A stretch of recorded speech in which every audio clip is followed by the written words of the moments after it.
SQL, which is a language of databases, is considered as one of the oldest languages in technology domain and is highly significant today as companies across the world are gathering massive amounts of data for their growth.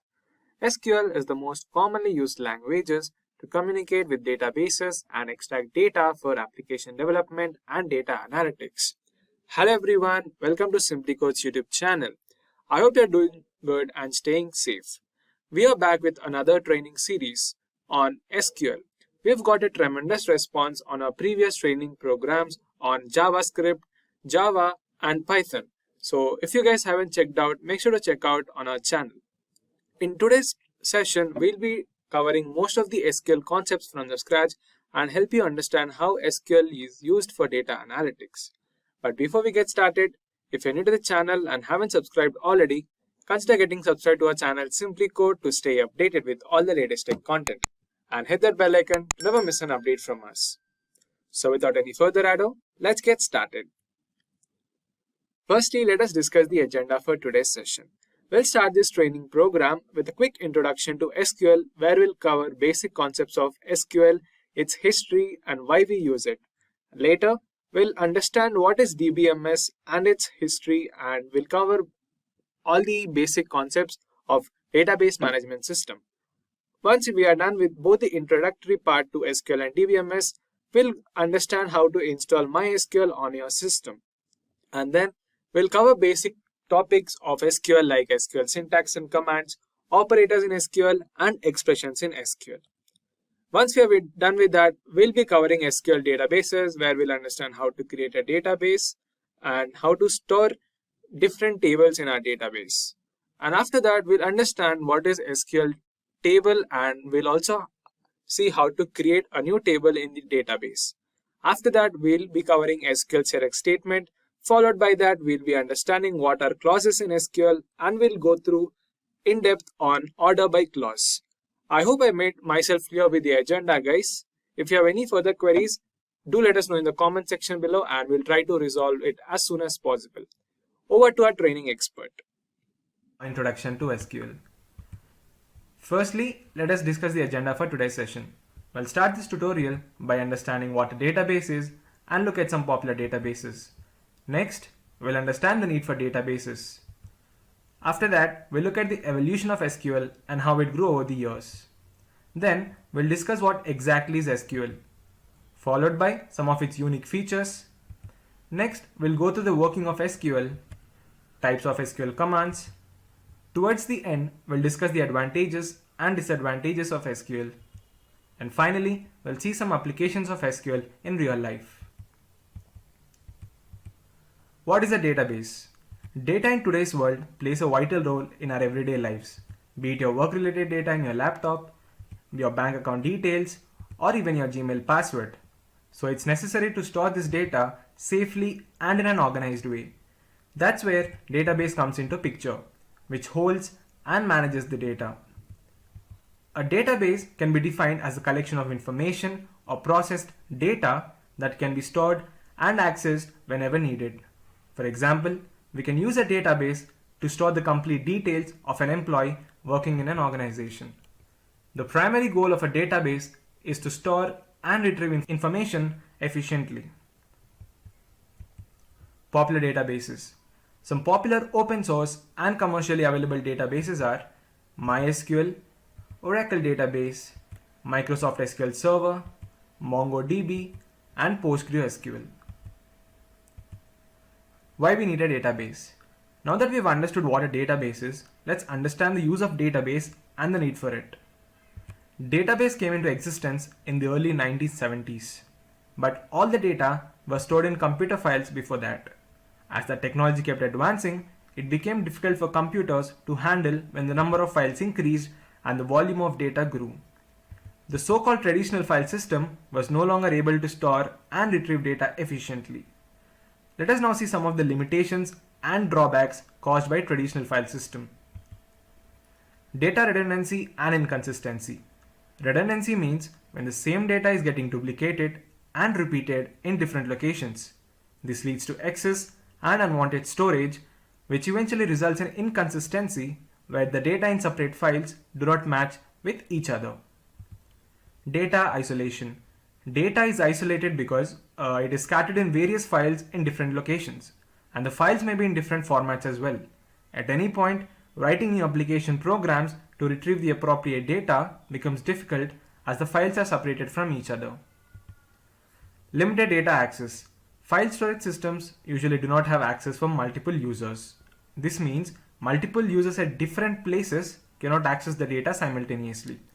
It becomes difficult to access important data if multiple users are searching at the same time.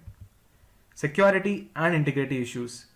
Data stored in files can easily be accessed and tampered, so it's essential to prevent unauthorized users' access to hold the data's integrity.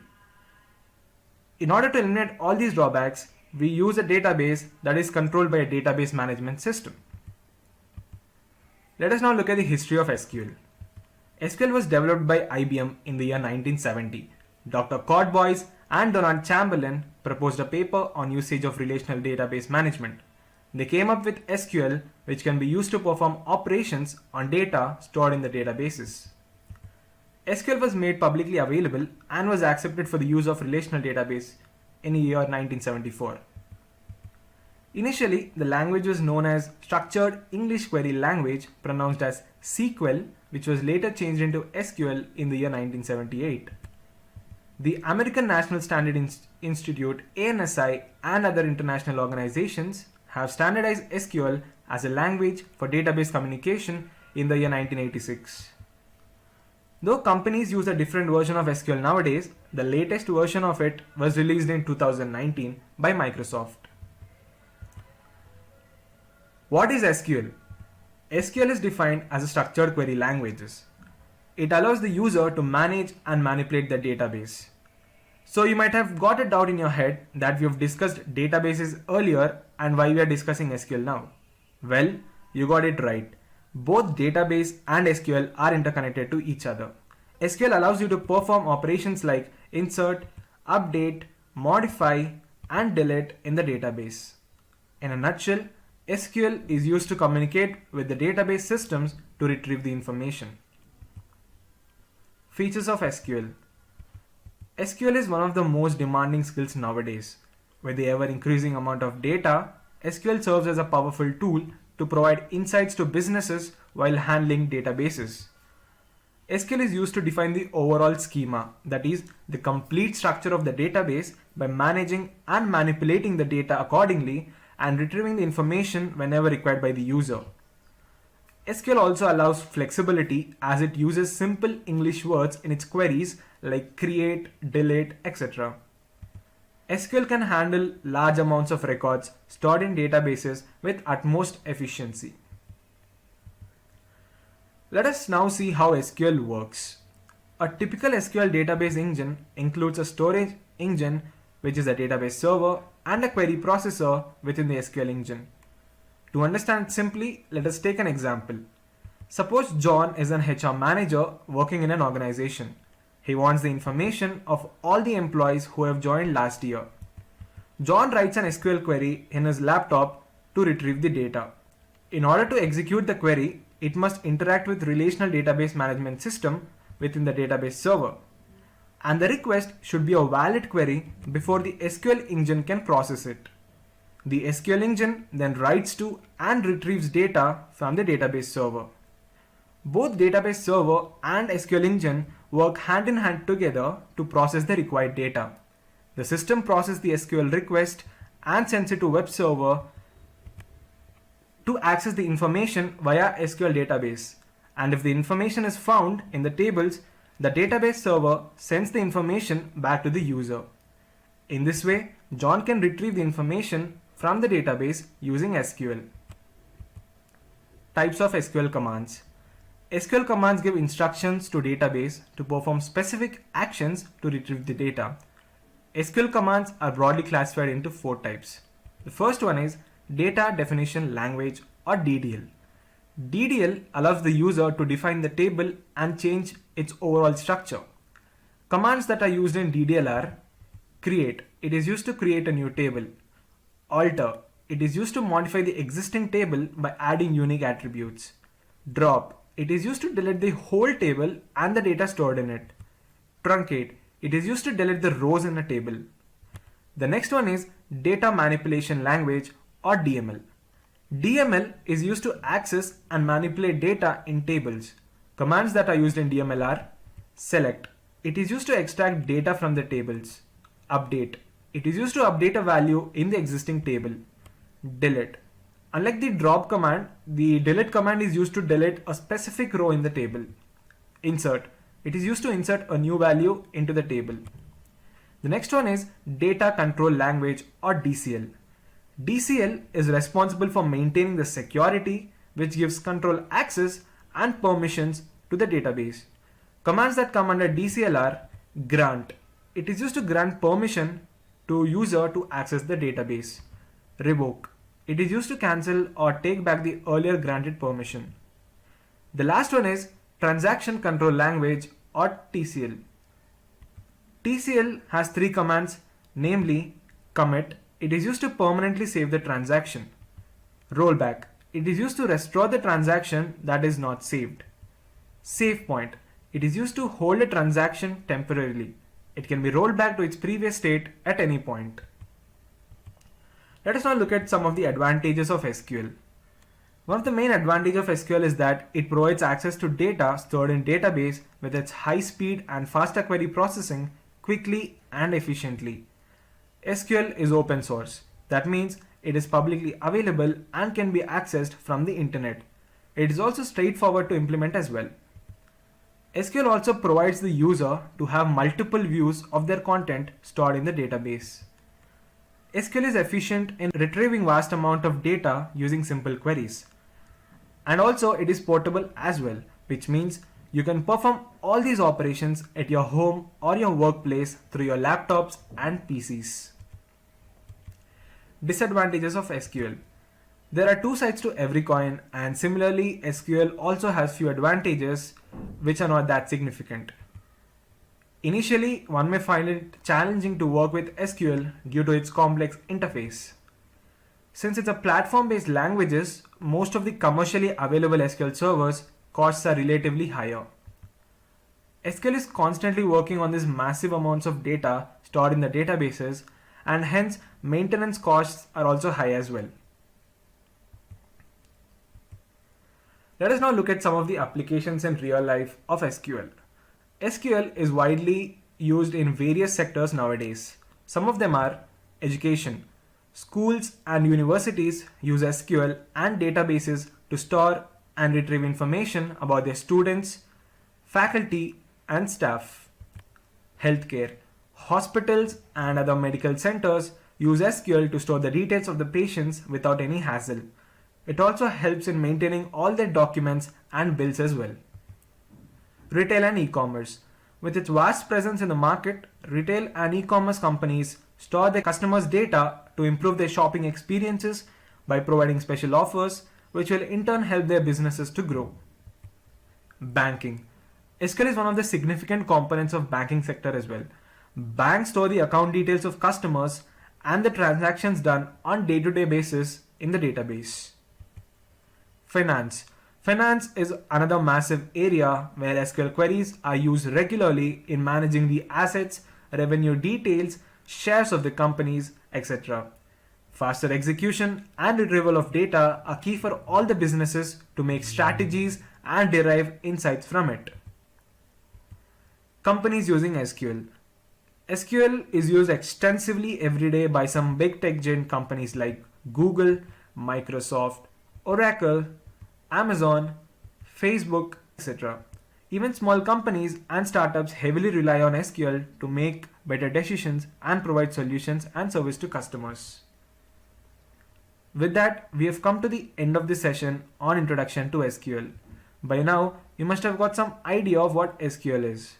Over the years, SQL has evolved and is widely used nowadays worldwide. It is one of the most efficient database languages out there. It can perform various operations on the database to retrieve the data instantly. SQL is very simple to understand and easy to learn as well, as all the commands and queries are written using English words. Unlike other programming languages, SQL requires almost no coding. It does not require thousands of lines of code. The syntax is also user-friendly and easy to implement. Introduction to DBMS by SimpliCode. Firstly, let us discuss the agenda for today's session. We'll start the tutorial by understanding what DBMS is and look at some popular DBMS softwares. Next, we'll understand the need for DBMS. And then, we'll go through different components in DBMS and how exactly it works. After that, we'll look at DBMS architecture, types of database management system architectures. Next, we'll go through different data models. And then, we'll understand what is RDBMS, difference between RDBMS and DBMS, followed by different keys used in RDBMS. Towards the end, we'll discuss the advantages and disadvantages of DBMS. And finally, we'll look at some real-life applications as well. So, what is DBMS? DBMS comprises of two words. The first one is database. Database can be defined as a collection of data that is organized as well as structured. On the other hand, we have management systems which directly interact with the database to access the data. In a nutshell, DBMS is a software to store and retrieve database information efficiently and conveniently. Some popular DBMS softwares used by various organizations are MySQL, Oracle Database, PostgreSQL, etc. Why we need DBMS? DBMS have come into existence in 1960s, and since then it had the edge over traditional file system which had certain anomalies and drawbacks like data redundancy, inconsistency, privacy and security issues, and various other factors. DBMS manages the information stored in databases effectively, and effective management of data is key to organizations as it ensures the data is available to the users whenever and wherever needed. Data volumes continue to grow exponentially, and DBMS are designed to manage large volumes of database efficiently. Components of DBMS. DBMS can be divided into 5 major components. The first one is data, perhaps the most important component of DBMS, certainly from the end user point of view in the data, because the primary reason behind introducing DBMS is to store and maintain the data within the database. Data acts as a bridge between machine components like hardware, software, and human components like applications. The next one is hardware. The DBMS requires hardware to run.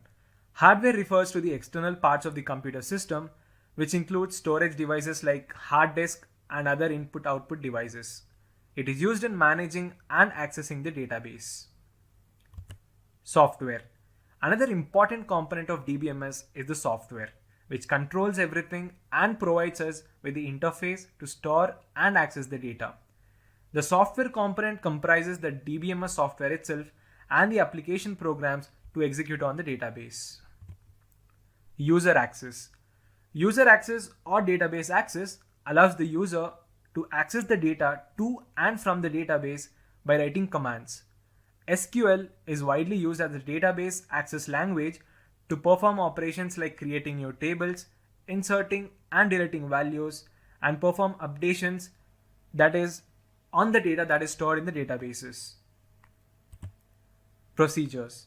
Procedure refers to the instructions and rules to use the DBMS.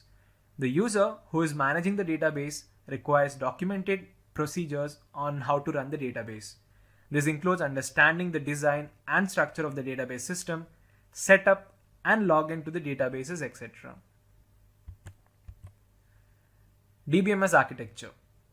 Database management systems architecture will help us understand the components of the database systems and the relation among them. The data is usually complex in nature, and developers generally hide unwanted or irrelevant information from the user. This is called as data abstraction, which reduces the internal complexity to make the system more efficient.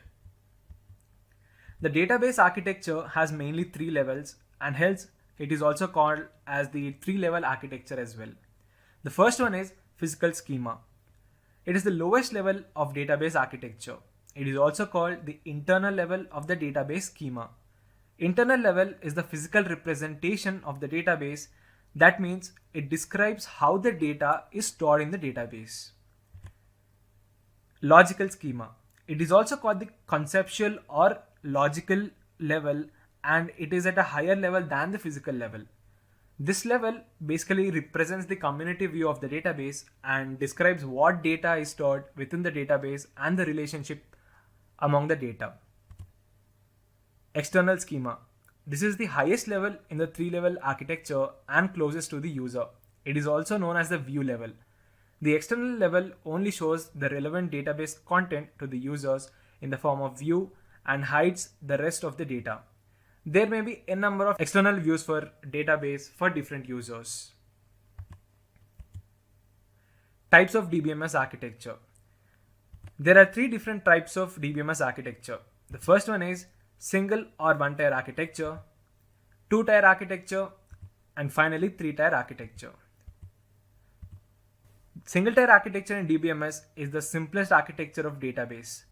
In this architecture, the database is directly available to the user. The user can directly access and use the database. For example, let's imagine you want to get all the employee records from the database. For that, you can directly communicate with the database from your computer itself. This is why this architecture is also known as local database system.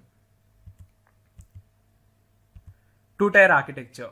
In two-tier architecture, the database system is located on the server machine and the DBMS application is present on the client level.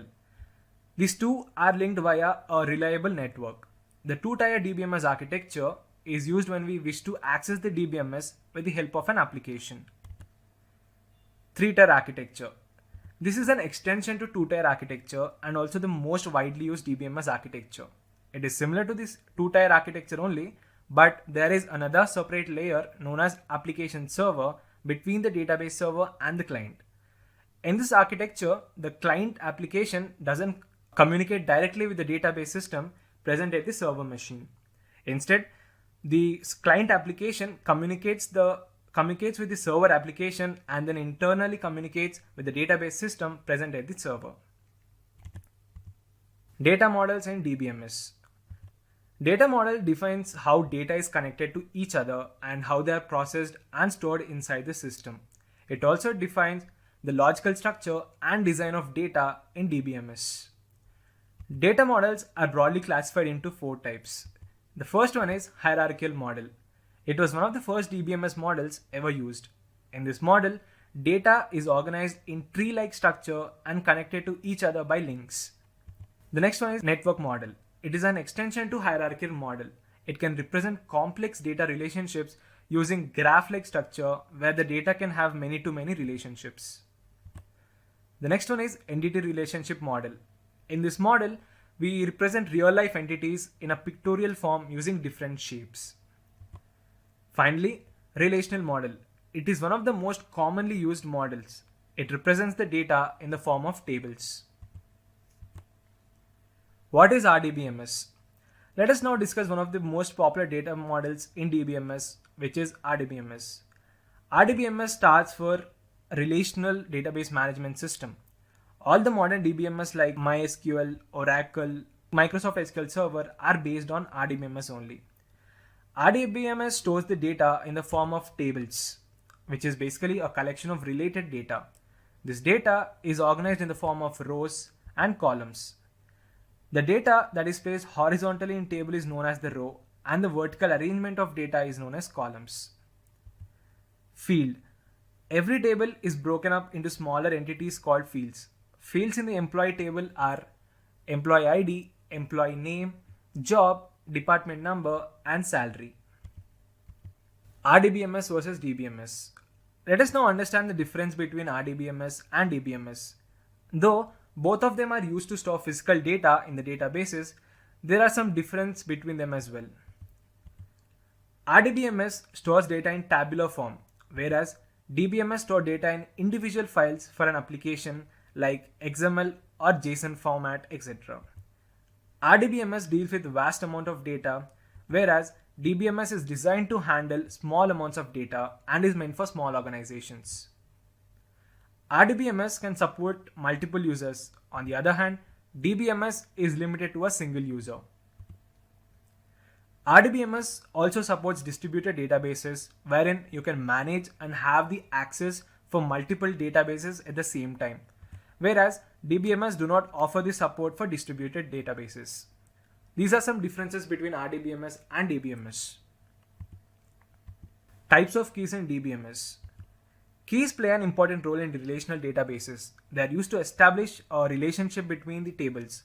It is used to fetch information from one or more rows in a table. In DBMS, there are several keys which are almost interrelated to each other, but we'll look at some important and most used keys in RDBMS. The first one is primary key. It is one of the main key that uniquely identifies every row in a table. Super key. Super key contains additional or other sets of attributes that can uniquely identify a row within the table. Candidate key. Candidate key are selected from the set of super keys. The only difference is it shouldn't have repeated attributes. Hence, it is also called as minimal super key. Foreign key. It is used to create a relationship between two tables with the help of an already existing table. Basically, it acts as a cross-reference between two tables. Let us understand these keys with an example. Let us consider a table called employee, which has different fields like employee ID, employee name, job role, department number, PAN number, Aadhaar number, universal identification number, which is UAN. Now for the employee table, we can take employee ID column as a primary key because it uniquely identifies each record in the table. The super key can be PAN number, Aadhaar number, or even UAN because two employees can have the same name, and by definition a super key is a set of different attributes which can uniquely identify the table, and hence different employees have different PAN number, Aadhaar number, and UAN as well. Candidate key can be taken from either of these three super keys which we have taken earlier. Except for the primary key employee ID, other attributes can be candidate keys. So I have taken UAN as the candidate key for this table. Now, each employee works in various departments and we cannot store the department name in the employee table. That's why we'll link the already existing table, that is the employee table, with a new table by taking the department ID as primary key and creating new attribute named department name. So in this case, department ID is considered as foreign key. Advantages of DBMS. One of the main advantages of DBMS is it controls data redundancy.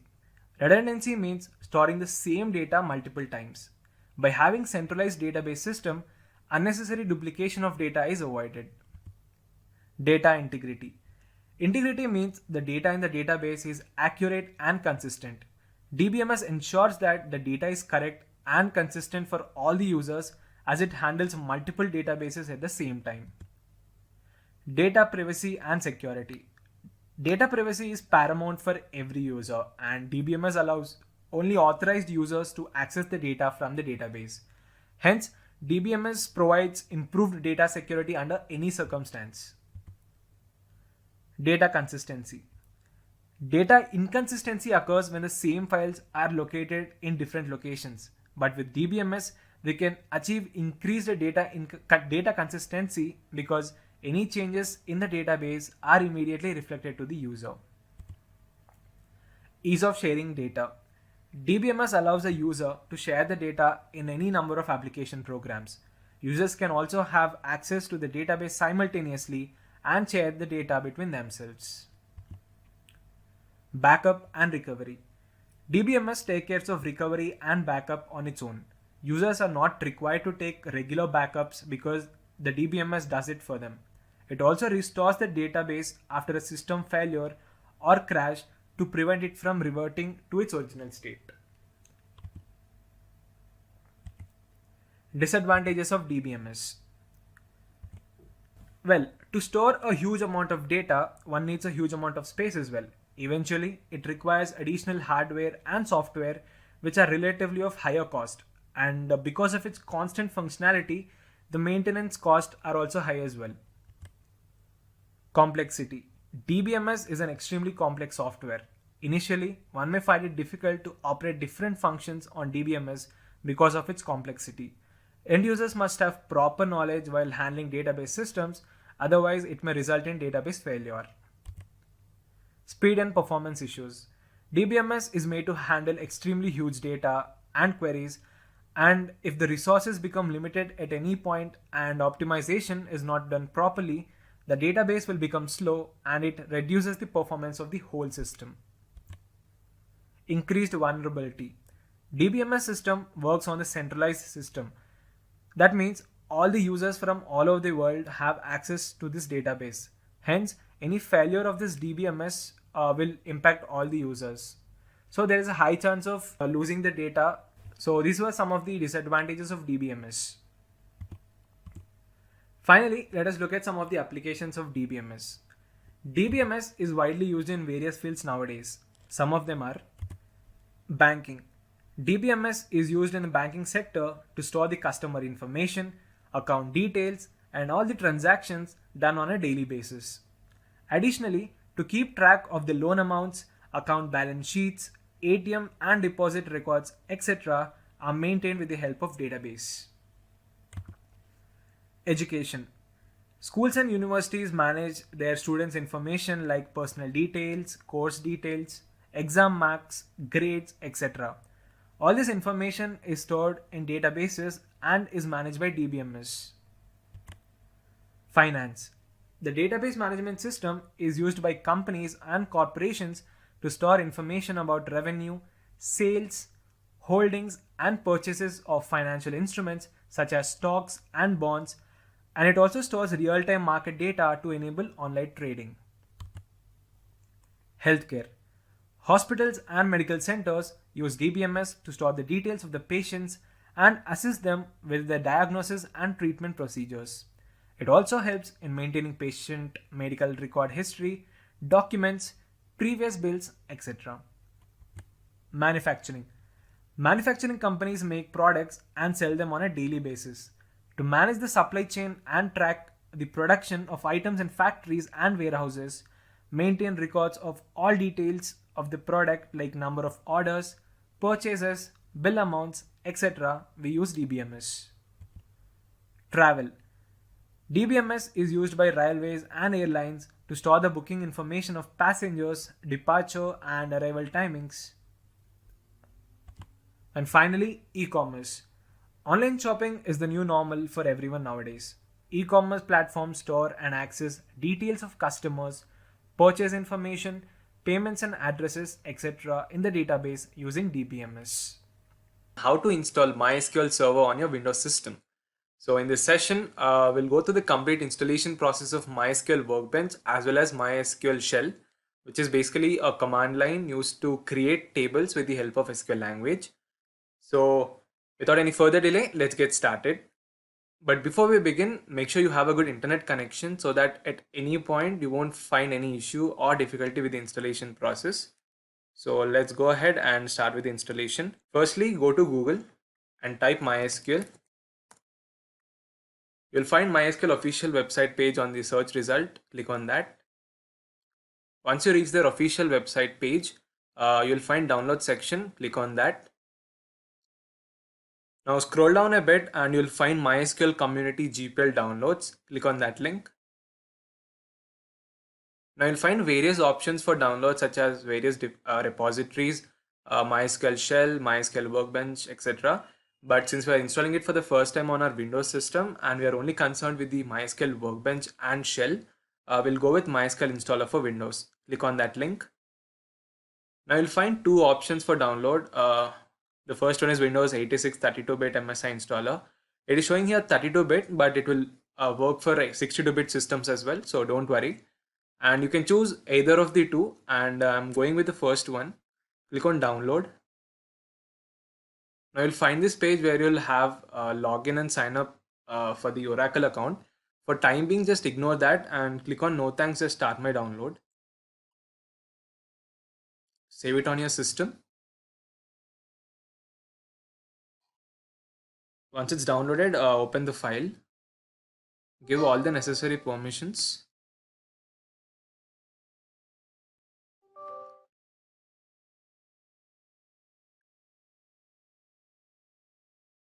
Now you'll find a setup page where you'll have different options such as developer, server, client, full, and custom. We'll choose custom because we want MySQL Workbench and MySQL Shell. So click on next.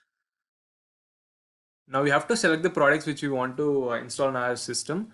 Uh, you can find MySQL Server, click on that and expand it. You'll find MySQL Server 8.0, click on that. You'll find the latest version of it, click on that and select the arrow and send it to the other side. Now scroll down a bit and you'll find applications, click on that. You can see MySQL Workbench, expand it and you'll find the latest version of it as well. Click on that and click on the arrow and send it to the other side. Scroll down a bit and you'll find MySQL shell as well. Click on that, expand it, select the latest version, click the arrow and send it to the other side. Now we are good to go and click on next. Now it will ask for the path where you want to install all these files. We are saving this on our C drive. Just check all the necessary paths and click on next. Now all the three products are ready to download. Click on execute. Again, now depending upon your internet speed, this may take a while. So don't worry, just sit back and wait for it to get downloaded. You can see all the three are successfully downloaded. Click on next. Now we need to install all the three products. Click on execute. So you can do the installation process simultaneously with me or just take a note of it and perform it later as well on your PCs and laptop. This might take a while, so we'll wait for it to get installed. As you can see, all the three of them are successfully installed. Click on next. Click on next again. Now you'll find the server configuration type. You'll find different port number and protocol port. Just leave as it is because it is set by default by the system. Click on next. Now we'll have the authentication method. You'll be provided with two options. We'll choose the recommended one, which is given by the system. Click on next again. Now we have to set a root password. So by the way, guys, the root is basically the default user who will have the access to all the files and programs. So enter a password of your own choice and make sure you take a note of it because we'll have to use it at a later stage, and also while logging into the MySQL server you'll use the same password. So click on check.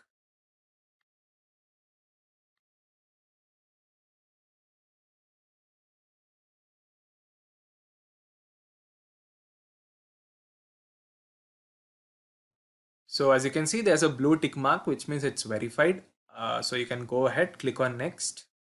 Now you'll find the Windows service, which is the standard system account. Choose that and click next. Now you have to apply all the configuration for the system files. For that, just click on execute and the system will automatically configure itself.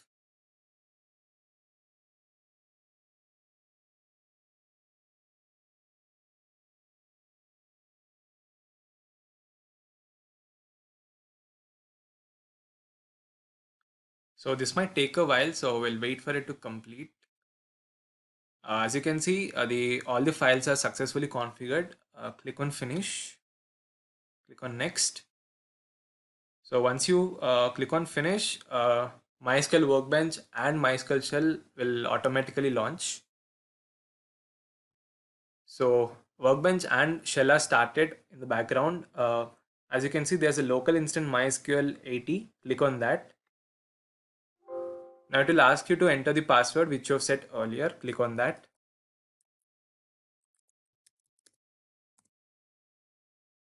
So that's it, guys. We have successfully installed MySQL Workbench on our system. But before you get started, there's another little process that we are left behind with. Uh, Now you have to connect all the files and packages to the server before you start working on the tables. So for that, we need to locate where the MySQL files are stored. For that, we'll go to File Manager. Since we have saved the files on local disk C, click on C drive, go to Program Files, click on MySQL, open MySQL Server 8.0, click on Bin. Now these are all the files and packages that you have to connect to the server. For that, double click on location path, copy the whole address and open command prompt. On the command prompt, you'll have to type cd, that is the current directory, and paste the address that you have copied earlier and click enter. Now type MySQL space myu root -p. Here -u is the user, which is the root user which we have taken. -p is the password. Click on enter. Now it will ask you to enter the password that you have set earlier. Type the same. So if you find what you're seeing in my system, that is Oracle is registered trademark of Oracle Corporation and all this thing, that means you have successfully downloaded and installed all the files and packages into the MySQL server, and you're good to go and start working on your tables right away. Introduction to SQL syntax by SimpliCode. Firstly, let us discuss the agenda for today's session. We'll start the tutorial by understanding what SQL syntax is and why we use it. Next, we'll understand what are SQL expressions and SQL statements. Then, we'll discuss about SQL data types, followed by SQL operators. Next, we'll go through SQL commands and its types. After that, we'll discuss the syntax of DDL commands, followed by DML commands. And finally, we'll have a look at the syntax of DCL commands as well. What is SQL syntax? Just like other programming languages, SQL follows a unique set of rules and guidelines called syntax. We use simple English words in the SQL syntax in order to execute various queries. SQL syntax is by default case insensitive. That means the system allows the user to write the queries in both uppercase as well as lowercase. But if you're working with MySQL server, then you need to give table names exactly as they exist in the database. We know that RDBMS is the basis for all modern database systems, including SQL, which manages and performs various operations on the tables like insert, update, modify, and delete. So in order to retrieve the data stored in the database, it is necessary to learn SQL syntax first. Before we move ahead with the topic, if you want to learn more about the basics of DBMS and SQL, make sure you check out our previous playlist videos on Introduction to DBMS and SQL on our channel. We'll leave the link in the description below. SQL expressions. SQL expression is a combination of one or more keywords and values, operators, data types, and other SQL functions.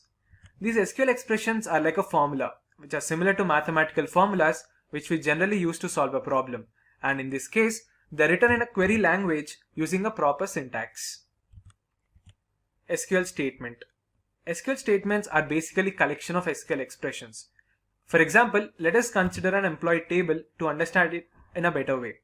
The table is having attributes like employee ID, name, age, city, and salary. Now, if I want to fetch the record of all the employees and their IDs, I'll write a simple SQL query.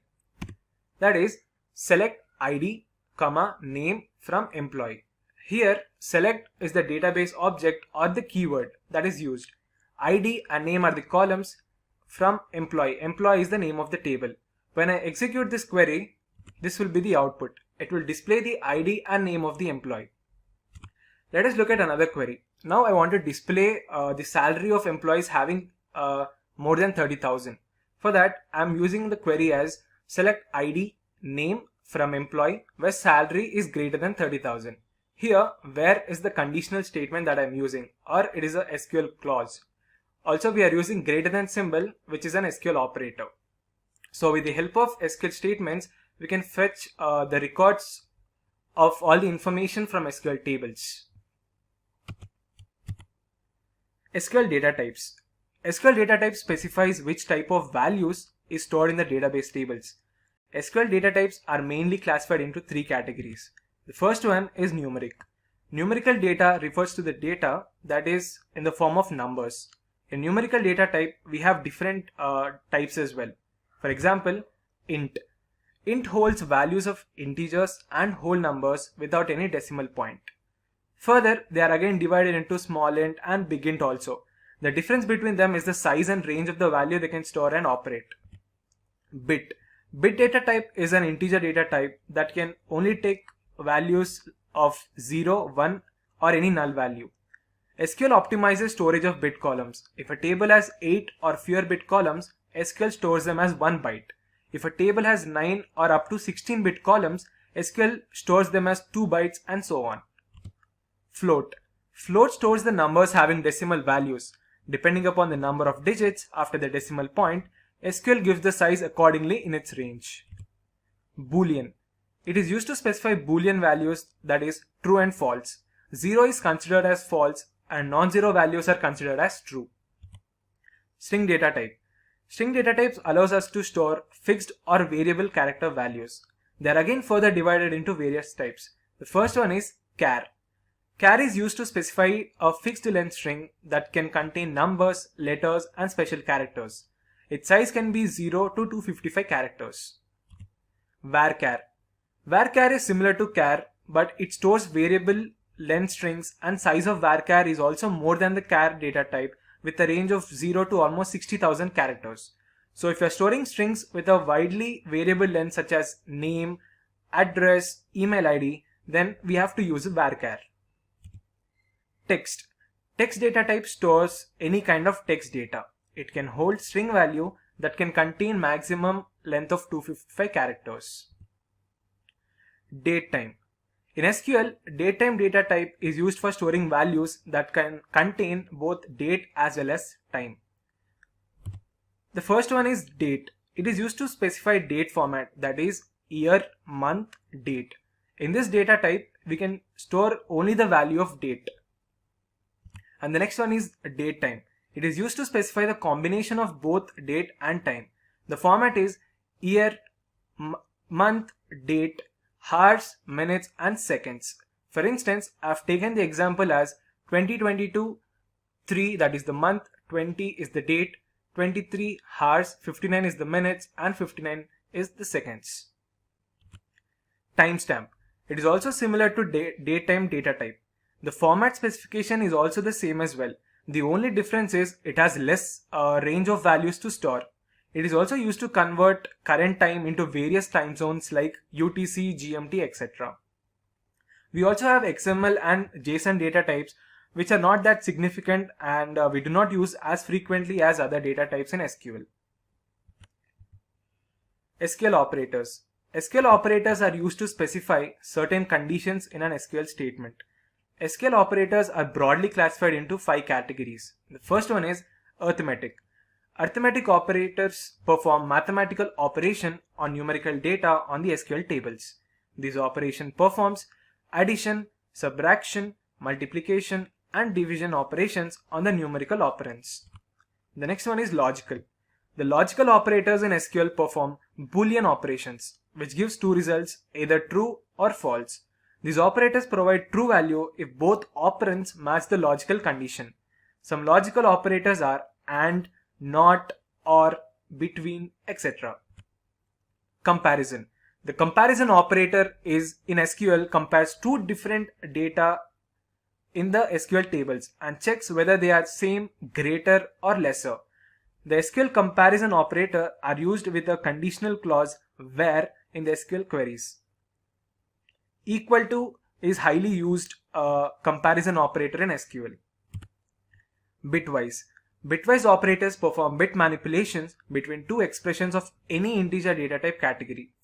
Bitwise operators convert two integer values to binary bits and perform AND, OR NOT operation on each bit, which finally gives the required result. Final one is set. The set operators in SQL combine a similar type of data from two or more SQL database tables. Basically, it merges the result which is extracted from two or more SQL queries into a single result. SQL union, intersect and minus operators are some of the examples of set operations.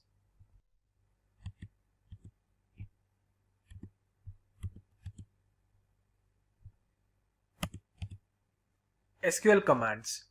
We know that SQL commands are broadly classified into 4 types. The first one is data definition language, DDL. DDL allows the user to define the table and make changes to its overall structure. Commands that are used in DDL are create. It is used to create a new table. Alter. It is used to modify the existing table by adding new attributes. Drop. It is used to delete the whole table and the data stored in it. Truncate. It is used to delete the rows in a table. Now that we have got the idea and understanding of various operators, data types and commands, let us look at the syntax of all these commands. The first one is SQL create statement. Perhaps one of the most important and used SQL statement, because if you want to create a table, you have to first name the table and then specify the columns and the columns data types. So let us look at the syntax of create statements. The syntax is followed as create table, which is the keyword that is used, followed by table name that you want to create, and within the parenthesis you have to mention the column, give space and add the data type. So in this way you can add a number of columns and mention the data types, but make sure guys you have to give the appropriate data type for the columns that you have taken, because there might be a chance there might be an instance where you have given the column such as age and you are mentioning data type as character char, which is basically a mismatch. The computer doesn't accept it because generally age is basically a numerical value, but you are mentioning char, but it should ideally be int to store the data. So just keep an eye on it when you are creating new tables. So let us now look at an example of create statement.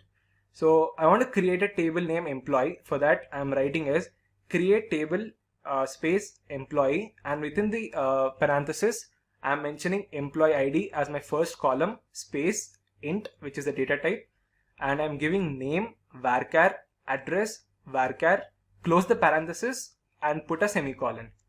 And if you execute this statement, this will be the following result. It will display the table with different columns, with the first column as employee ID, the second column as name, and the third column as address. Easy, right? The next one is SQL alter table. The SQL alter statement is basically used to add, modify or even delete certain columns from the existing table. Let us look at the syntax of SQL alter command. So the SQL alter command is alter table space table name that you have to mention, add, and within the parenthesis you have to mention the column and the data type. Similarly, you can add a number of data types as per your requirement. Let us now look at one of the example. Now I wanted to add the date of birth of the employee in a new column. For that I'll write as alter table employee add, and within the parenthesis date of birth, and I'll mention the data type as well, which is the date. And if you execute this, it will show the result like this. It will add another column, date of birth, in the already existing table. Now due to certain reasons, if you want to drop or delete the date of birth column, for that we have to write syntax as alter table, give the employee table name, drop column, which is the keyword we use, and date of birth. So this will be the final output when you execute the query. It will completely drop the date of birth from the table. Next we'll look at SQL drop statement. SQL drop statement basically removes all the data and it changes the overall structure of the table by deleting the records in the table. So let us look at the syntax. The syntax followed is a drop table followed by the table name that we want to create. Let us look one of the example. The syntax followed is a drop table employee, and when I execute this, it will show an error stating that table employee does not exist, which means you have completely deleted all the records from the employee table. SQL truncate statement. Let us look at the SQL truncate statement syntax. The syntax is truncate table, which is the keyword that is used, and we have to specify the table name. For example, if you want to truncate the values in employee table, we have to write truncate table employee. So this will be the output where it shows null. That is, there are no values in the employee table, and you can further add values of your own choice.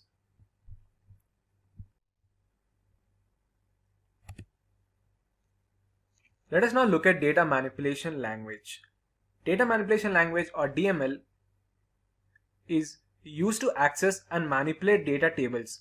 Commands that are used in DML are insert. It is used to insert new values into the table. Select. It is used to extract data from the tables.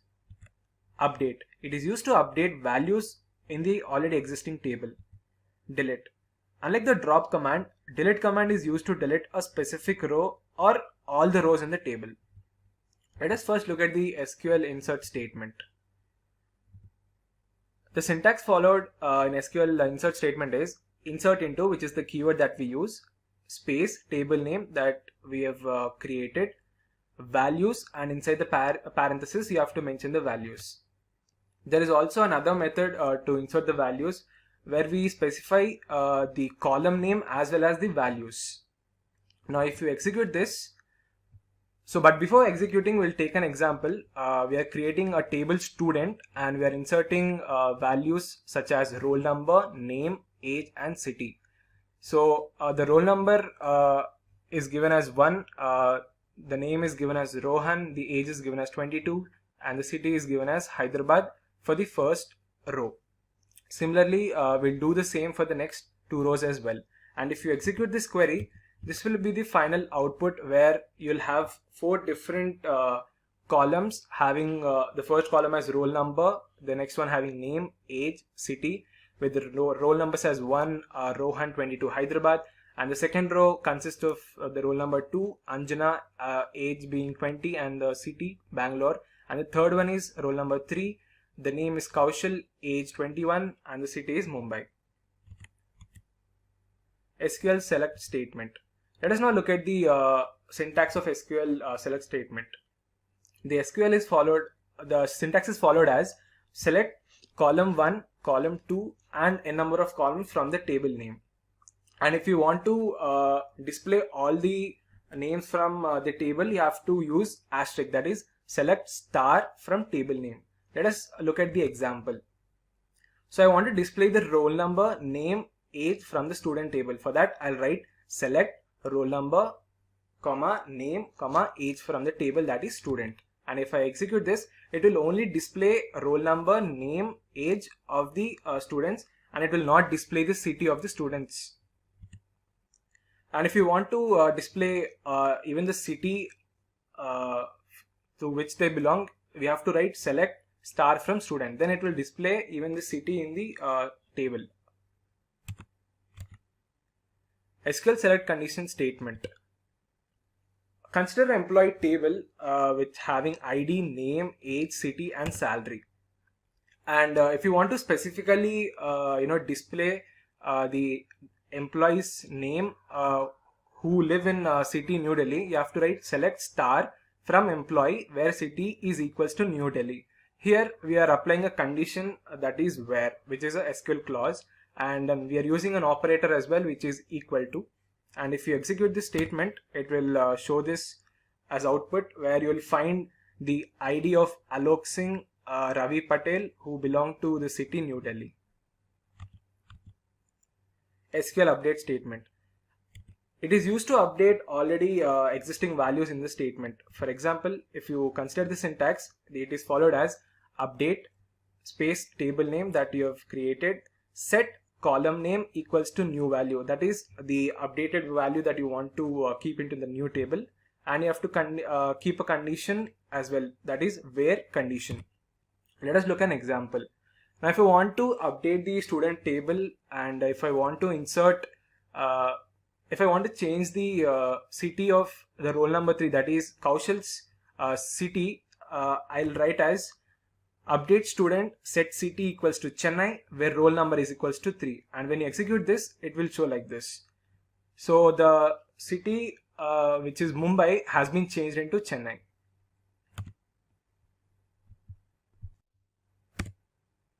SQL delete statement. SQL delete statement is used to delete a specific row or even all the rows from the table. The syntax is delete from table name. For example, if you want to delete all the records from the student table, we'll write it as delete from student semicolon. So this will be the output. It will only display the column names, and the data inside it will be completely erased. And if you want to delete only a certain number of rows, we have to use query as delete from student where roll number is equals to 1. And when you execute this query, it will show like this. It will completely erase the records of the roll number 1 student. And the final one is data control language, or DCL. DCL is responsible for maintaining the security, which gives control access and permissions of the database. Commands that come under DCL are grant. It is used to grant the permission to user to access the database. Revoke. It is used to cancel or take back the permissions that were earlier granted. Let us now look at SQL grant statement. Sometimes user is restricted from creating or making any changes within the table. But with the help of grant statement, we can give privilege to the user to create or modify the records in the table. Let us now look at the syntax of SQL grant statement. It is followed as grant space privilege list. That is basically the set of commands that you are giving access or permission to the user to perform certain operations on the table that you have created. To user, we have to mention the username. Example, grant insert select on employee to Rahul. That means Rahul is able to access the employee table and can perform commands such as insert and select. SQL revoke statement. SQL revoke statement is basically the opposite of grant statement. It is used to take back the permissions that were earlier granted. The syntax is also similar to the grant statement.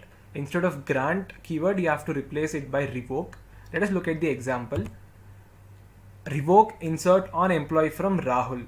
That means Rahul is no longer able to insert new values into the employee table. SQL operators by SimpliCode. Firstly, let us discuss the agenda for today's session. We'll start the tutorial by understanding what SQL operators are. Then we'll go through different types of SQL operators. And finally, we'll look at the syntax of various operators and execute them in MySQL Workbench. What are SQL operators? SQL operators are basically reserved words or special characters that are used to query a database. SQL provides us with many such operators to ease the process of data manipulation. SQL operators are used to perform various tasks, including complex mathematical operations like arithmetic and binary. To query a database using operators, we use a where clause. Operators are necessary to define a condition in SQL, as they act as a connector between two or more SQL statements. Based on the operator functionality, it manipulates the data accordingly and gives the result. Types of SQL operators. SQL operators are mainly classified into three types. The first one is arithmetic operators. The arithmetic operators perform the mathematical operation on numerical data of SQL tables. They are further classified as addition operator. The addition operator is used to perform addition on numerical data. Using this, we can add values of single or multiple columns in the table. Subtraction operator. Subtraction operator in SQL performs the subtraction on the numerical data of the database table. Multiplication operator. Multiplication operator in SQL performs multiplication on the data items. In SQL, we can easily multiply the numerical values of two or more columns of the same table by specifying both the column names as the first and second operand. And finally, division operator. Division operator in SQL divides the operand on the left side by the operand on the right side. We can also divide the numerical values of one column by another column of the same table by specifying both column names as the first and second operand. Let us now look at the execution part of the arithmetic operations on MySQL Workbench. As you can see, Workbench has started. But before we proceed to the syntax of SQL operators, we have to first create a database and then we have to create a table within the database. So for time being, I've already created a table named employee. So let us just briefly go through the syntax of create table. So the syntax is followed as create table space. Now you can declare the employee, that is the table name, in two ways. That is, you can directly mention the table name, that is employee, or else you can mention database dot table name, that is employee. And after that, in the parenthesis, you have to mention the column names followed by its appropriate data types. So as far as this table employee is concerned, I have taken column names as ID, name, age, city and salary. And also I've chosen primary key as ID as it uniquely identifies each and every record in the table. Close the parenthesis and put a semicolon. Now that you have created a table, you have to insert values into the table. And for that, we use insert command. So the syntax for insert command is insert into space table name, that is employee, and within the parenthesis you have to mention all the column names that you have taken in the single quotes. After that, close the parenthesis and you have to write values, which is the keyword, and mention different values as per your choice accordingly that you have taken into the columns. So in this way you can insert n number of records into the table using insert command. For this employee table, I have taken out values total of 10 values.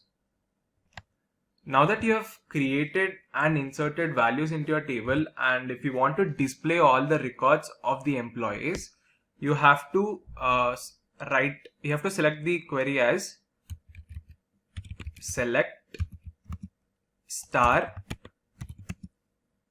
from the table name, that is employee.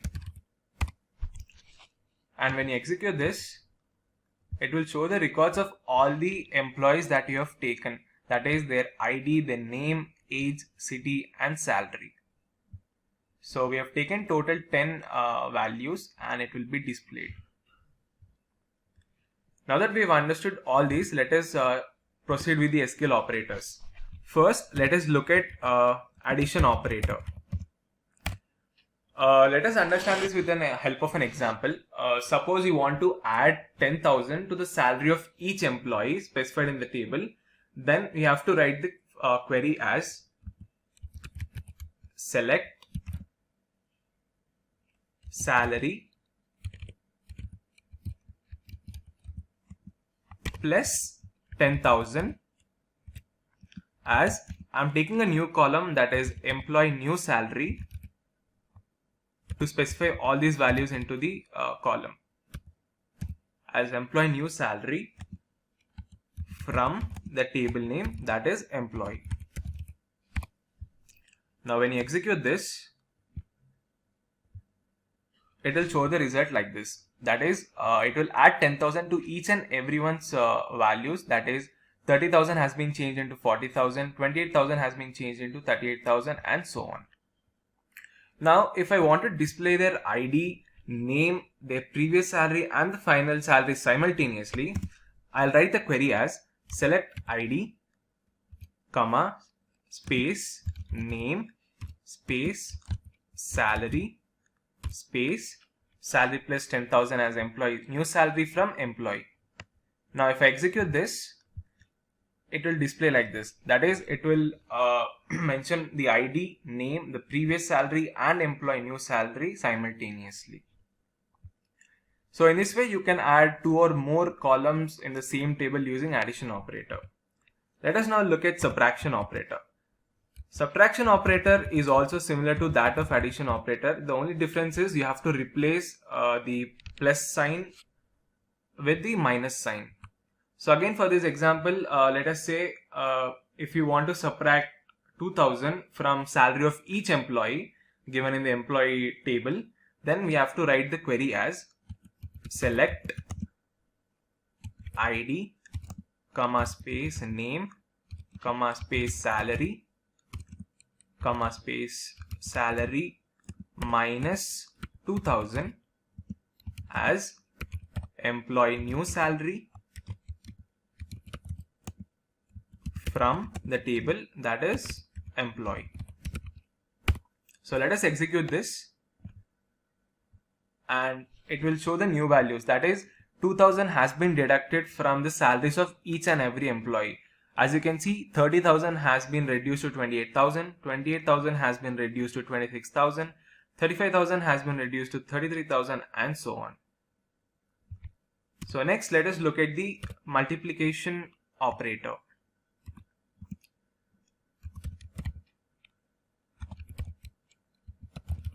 Again, let us take the same example.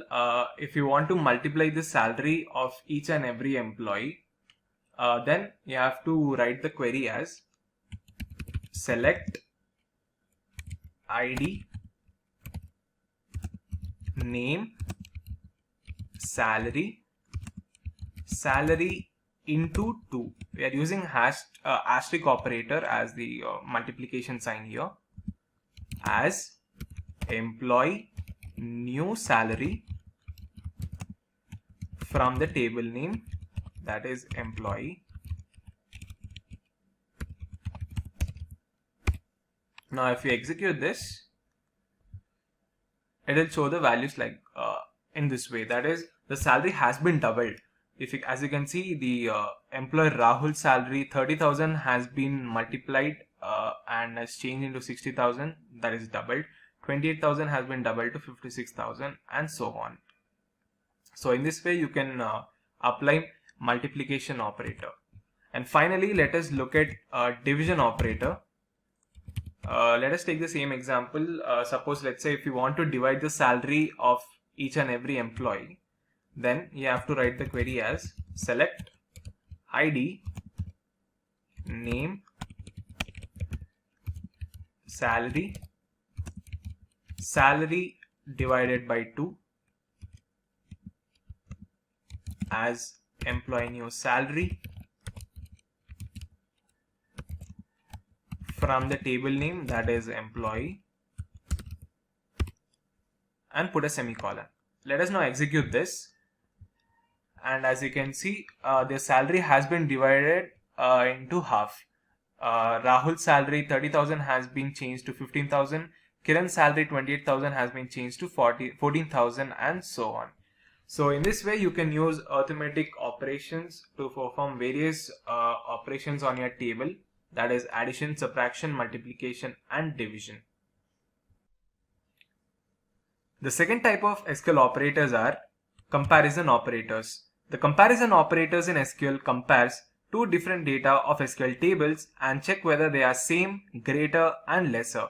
The SQL comparison operators are used with the conditional clause where in the SQL queries. They are again further divided into various types. The first one is equal to. SQL equal to operator is one of the popular and most frequently used operators in SQL queries. It shows only that data which matches the specified value in the query. Less than. The less than operator in SQL shows only those data from the database tables which are less than the value of the right hand side operand. Greater than. The greater than operator in SQL shows only those data which are greater than the value of right hand operand. We also have less than equals to and greater than equals to operators as well, which basically shows the data in the tables which are less than and equals to as well as greater than and equals to the value of the right hand operands. Let us look at the syntax and execute them in the workbench. Firstly, let us look at the equal to operator. Let's say if you want to access the records of all those employees who are having salary equals to 40,000. So for that, we'll write the query as select star from the table, that is employee. We have to use the conditional statement where salary is equals to 40,000 and put a semicolon. When you execute this, it will show the records of all those employees who are having salary equals to 40,000. As you can see, it is showing 3 IDs, Pranay, Anusha, and Prem, who are having salaries as 40,000. Next, let us look at not equals to. Not equals to is basically the opposite of equal to, and to understand this, let us take an example. Suppose if you want to access the records of all those employees whose salary is not equals to 35,000. So for that, we'll write the query as select star from the table, that is employee, where let us put the keyword in the uppercase, where salary not equals to 35,000. Let us execute this and let us see the output. So as you can see, it will display the records of all those employees who are not having the salary 35,000. So it will display the records such as Rahul's, Kiran, Pranay, Anusha, Varsha, who are having salaries as 30,000, 28,000, 40,000, 23,000 and so on, which are basically not equals to 35,000. Next, let us look at greater than operator. For this, let us take an example. For instance, if you want to access the records of all those employees from the employee table whose ID is greater than 104. So for that, we'll write the following query as select star from the table, that is employee, where ID greater than 104. Put a semicolon and let us execute this. So as you can see, it will display the records of all those employees who are having ID greater than 104. That is, it will display from 105 and up until 110. Similarly, we have the less than operator as well, which is basically the opposite of greater than operator. For that, we'll take an example such as if you want to display the records of all those employees who are having ID less than 105. So for that, we'll write the query as select star from the table, that is employee,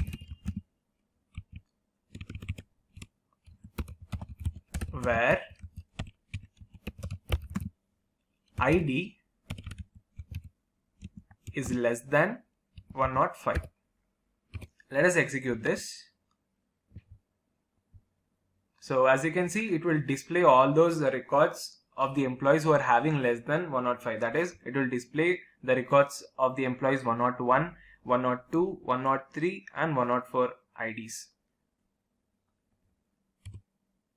Next, let us look at greater than equals to.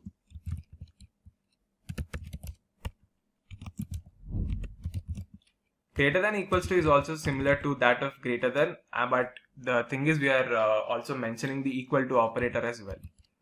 So for instance, let's say if you want to access the records of all those employees in the employee table who are having salary greater than or equals to 40,000.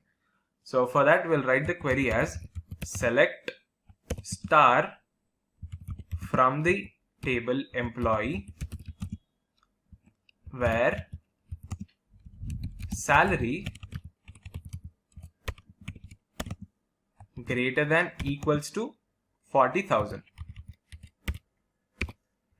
Let us execute this, and this will be the output. It will show the records of all those employees who are having salary greater than or equals to 40,000. So in this case, it will display a total of 4 records of the employee table. Similarly, let us look at the less than equals to operator as well, which basically uses less than and equal to operator. So suppose if you want to access the records of all those employees from the employee table who's having salary, let's say less than or equals to 30,000. So for that, we'll have to write the following query as select star from employee, where salary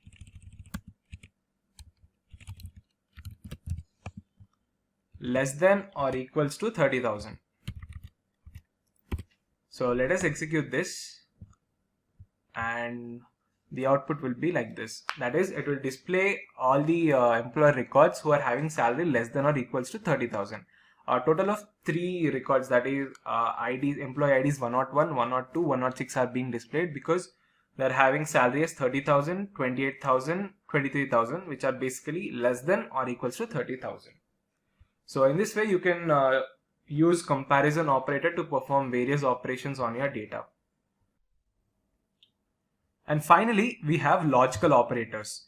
The logical operators in SQL perform Boolean operations which give two results, either true or false. These operators provide true value if both operands match the logical condition and vice versa. Various logical operators in SQL are AND, OR, NOT and between. Let us understand their syntaxes and execute them in the workbench now. Firstly, let us discuss about the AND operator.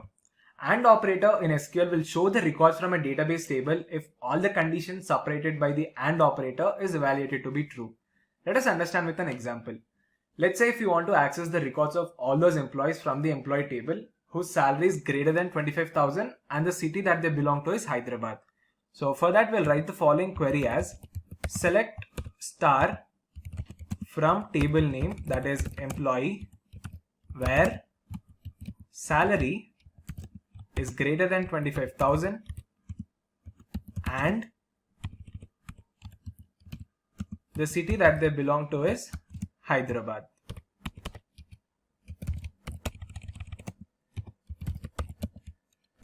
So when you execute this statement, the following output will be this. That is, it will display the total 3 records of the employees, that is Rahul, Kiran and Chinmay, who are having salaries more than 25,000 and the city that they belong to is Hyderabad. So in this way, AND operator in SQL is used to compare data with more than one condition. If and only if all the conditions return true, then only it will display the records. Otherwise, it won't. Next, let us look at the OR operator. OR operator in SQL shows the records from the table if any of the conditions separated by the OR operator evaluates to be true. Let us understand with an example. For instance, if we want to display the records of employees from the employee table whose salary is greater than 30,000 or the city that they belong to is Bangalore. So the following query would be select star from the table, that is employee, where salary is less than 30,000 or the city that they belong to is Bangalore. Let us execute this statement now. So this will be the following output, where you can see a total of 4 records of the employees followed by Kiran, Pranay, Varsha and Rohit, who are having salaries less than 30,000 or else they belong to the city Bangalore. So in this way we can use OR operator, which basically compares the data with more than one condition, and unlike AND operator, if either of the condition is true, it will return the data, otherwise it won't. Next, let us look at the between operator. Between operator in SQL shows the record within a specified range mentioned in the SQL query. If there is no value in this given range, then this operator shows null value. Suppose if we want to access the information of all the employees from the employee table whose salary is in between 25,000 and 35,000, then we'll write the following query as select star from table name, that is employee, where salary between 25,000 and 35,000. Let us execute this query now. So following is the output, where it will display the records of all those employees who are having salaries in between 25,000 and 35,000. And finally, let us look at the NOT operator. NOT operator in SQL shows the records from the table if the condition evaluates to be false. That means the NOT operator is also called as a negation or a negate operator, which shows data for the opposite of the conditions that we mention in the SQL statement. Let us understand this with the help of an example. Let's say if you want to access the information of all those employees from the table who are not having salary as 40,000. So for that, we'll write the syntax as select star from table name, that is employee, where not salary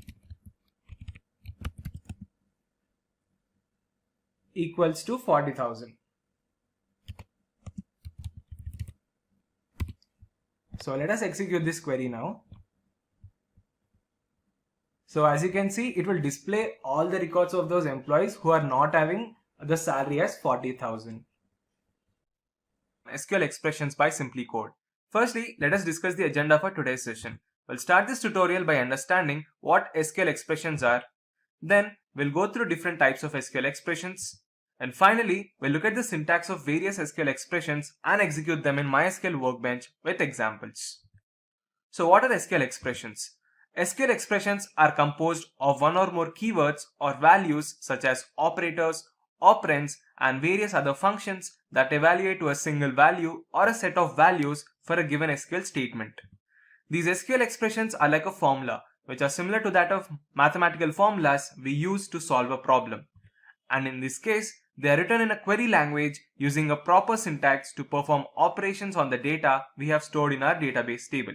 For example, consider the basic syntax of the select statement. Here, expressions are used in many contexts, such as to retrieve any value from the table, we use select command, and for comparison, we use where clause. So in this case, all these are SQL expressions only. Types of SQL expressions. SQL expressions can be classified into following categories. The first one is Boolean expression. SQL Boolean expressions fetch data based on one-to-one matching. In other words, we can think of it as a query that fetches one result at a time. It will fetch the condition against the single value when the query is executed. The second one is numeric expression. SQL numeric expression is used for performing mathematical operations in SQL query. Besides arithmetic operations, there are several built-in functions like average, sum, count as well. Date expression. SQL date expressions are used to compare and get date according to its various date and time related query and conditions. They give date time value as the output. It can also return current system date and time values also. Now that we have understood what exactly SQL expressions are, let's execute them in MySQL Workbench with the help of examples. As you can see, SQL Workbench has started, and before we get to the execution part of various SQL expressions, we have to first create a table. So for that, I've already created a table named student within the database SimpliCode. The student table consists of various columns such as roll number, name of the student, age, the city they belong to, date of birth, the stream that they have chosen, and the total marks that they have scored in the final exam. And here the primary key is roll number, which basically uniquely identifies each and every record of the students in the table. So now that we have created the table, if we want to retrieve the information of all the students, we'll use select command.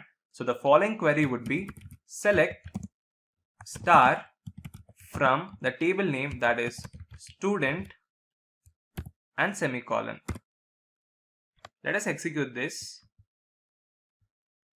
And as you can see, all the records of the students are being displayed. That is the name, their age, the city they belong to, the stream, and also the total marks that they have scored in the final exam. Now that we have created table and inserted values into the table, let us understand various SQL expressions. Firstly, let us discuss about Boolean expression. For that, we'll take a simple example from the table itself.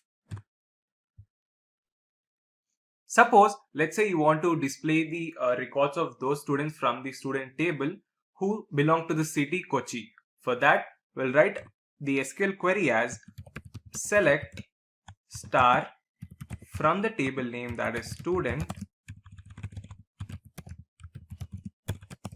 where city equals to Kochi. Now let us execute this statement and see the output. So as you can see, there's a student named Divya whose age is 21 who belongs to the city Kochi. Similarly, you can find for other cities as well. So let us take for Pune and execute this query. So the output would be, it will show the records of two students named Aman and Indra, who's having age 22 and 25, who belong to the city Pune, and having streams is EEE and MBA, and the total marks is 922 and 972. So the Boolean expression not only executes the values against the character values, which is in this case is Pune, but it can also take the values of numerical values as well. For example, let's say the university has got to know the highest marks scored by an individual in the final exam is 988, and it wants to retrieve the details of that student.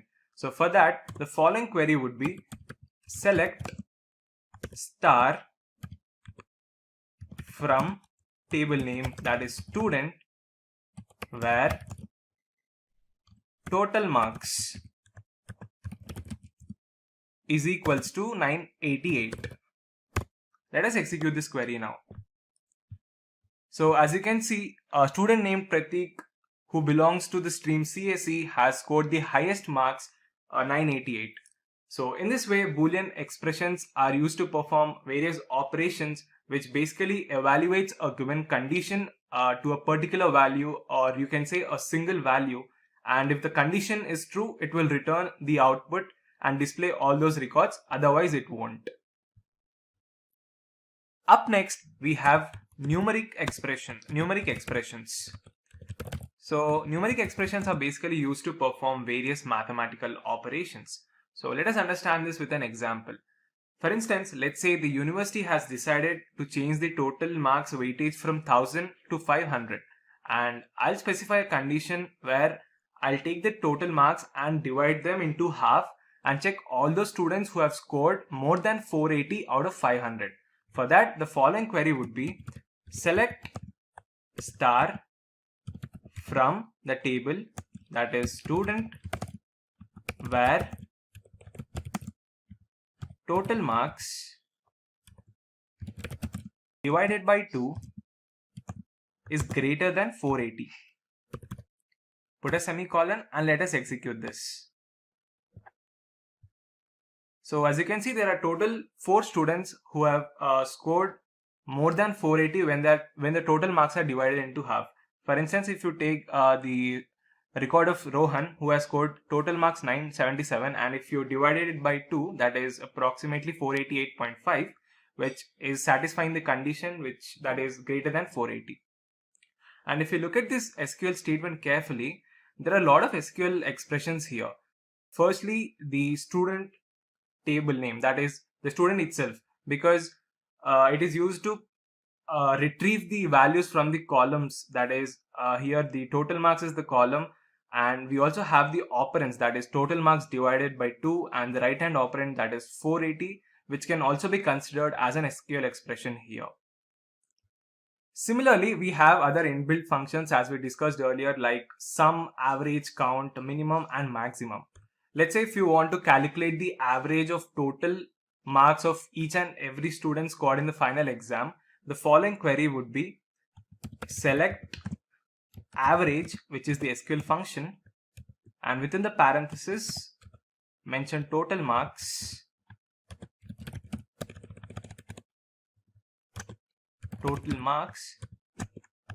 from the table, that is student. Let us execute this. As you can see, it is displaying the total average of total marks, that is 954.375. Similarly, you can calculate the sum of all the marks of the students as well. So the query would be select sum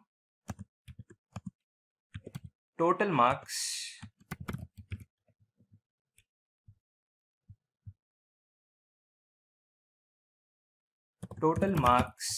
from the student table.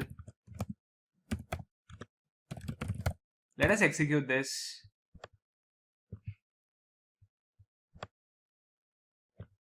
And this will be the following output. So there is a bit error in the code. Let me check it once.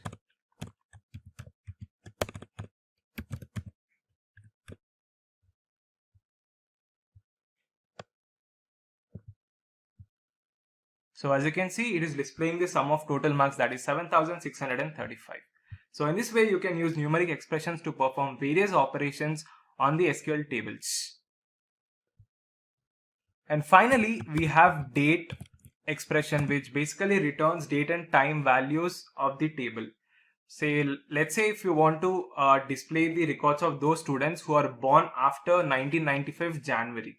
So for that, the following query would be select star from the table name, that is student, where date of birth is greater than 1995 January 1st. So let us execute this query and see the output. As you can see, there are total 5 records of the students who are born after January 1995. Similarly, you can also display the current date and time as well using the current timestamp function, that is select current timestamp. Current timestamp. And let us execute this query. So as you can see, it will display the current year, the date and the month format. Similarly, it is also displaying the time, which is in the format of hours, minutes and seconds. So in this way, you can use various expressions to query the database for a specific set of data to retrieve the information from the SQL tables. SQL databases by SimpliCode. Firstly, let us discuss the agenda for today's session. We'll start the tutorial by understanding what SQL databases are and look at some popular SQL databases. After that, we'll discuss how to create an SQL database in MySQL Workbench. Next, we'll see how to select the database in MySQL. And finally, we'll discuss how to delete the already created database as well. What is SQL database? A database in general is a collection of organized data for easier access so that it can be managed and stored effectively. As far as SQL databases are concerned, a relational database is used to store and manage all the data in the form of tables. Simple SQL queries are written to retrieve the data from these SQL database tables. In a nutshell, you can say that SQL is used to connect with the databases as it directly interacts and communicates with the database to retrieve the information stored in tables. Popular SQL databases. Some popular SQL databases are MySQL, Microsoft SQL Server, Oracle Database, PostgreSQL, and MongoDB. These are some databases that are being widely used nowadays by many companies. Each of them function in their own way, and also the syntax of queries that are written can also slightly vary from each other as well. Let us now discuss the first topic of today's session, that is SQL Create Database. In SQL, creating a new database is the first and foremost step to store the data in the tables. So in order to create a database, users must use create database as a keyword in the syntax. So the syntax is followed as create database, that is the keyword that we are using here, followed by the name of the database name. In the syntax, database name specifies the name of the database which we want to create in the system. Also, make sure that the database you are creating has a unique name and it does not match with other databases as well. For example, if you look at the following example, I am creating a database named student. So the syntax would be create database followed by the database name, that is student. So let us now run this syntax on MySQL Workbench and see how it is executed in real time. As you can see, MySQL has opened, and if you look carefully at the interface of MySQL Workbench, on the left hand side you will find schemas or the various databases that are available in the system. At the center, you'll find the SQL editor where the queries are written, and at the bottom you'll find the console where you can see the status or the output of the query that has been executed. So firstly, let's go ahead and discuss the first topic, that is how to create a database. Let's say if you want to create a new database project, so the create database statement would be as followed. Create database, that is the keyword that is used to create a new database. Followed by that, we have to specify the database name, that is project. Put a semicolon and let us execute this. As you can see, our database project has been successfully executed, and if you refresh the schema, you will find the database name as project. So in this way you can create a new project, and just for confirmation, if you want to check the database is created or not, you can check it in the list of databases by using show databases keyword. So let us see and execute this.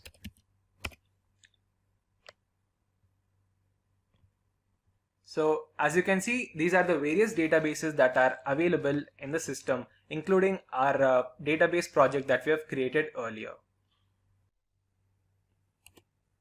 Let us now discuss our next topic, that is how to select a database. Now that you have created a database, now the user wants to perform some operations like creating a new table and inserting values onto the existing database in SQL. For that, firstly, they have to select the database on which they want to run the database queries. Without selecting the database, they cannot create a new table. For instance, if I want to create a new table, that is student, and when I execute this query, it will throw an error stating that no database selected. Select the default database to be used. So in this way, you won't be able to create a new table without selecting the database. Any database user can easily select the particular database from the current database server using the use keyword in the SQL statement. So the following syntax would be use followed by the database name that you want to select. For example, let us take, for instance, if I want to work on the database project, so the following query would be use project, which is the database name here. Let us execute this.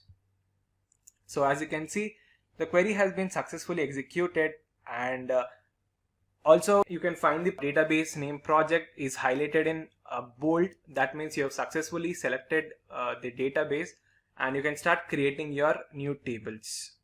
So in this way, when you have multiple databases in your SQL schema, before starting your operations, you have to select a database where all your operations would be performed.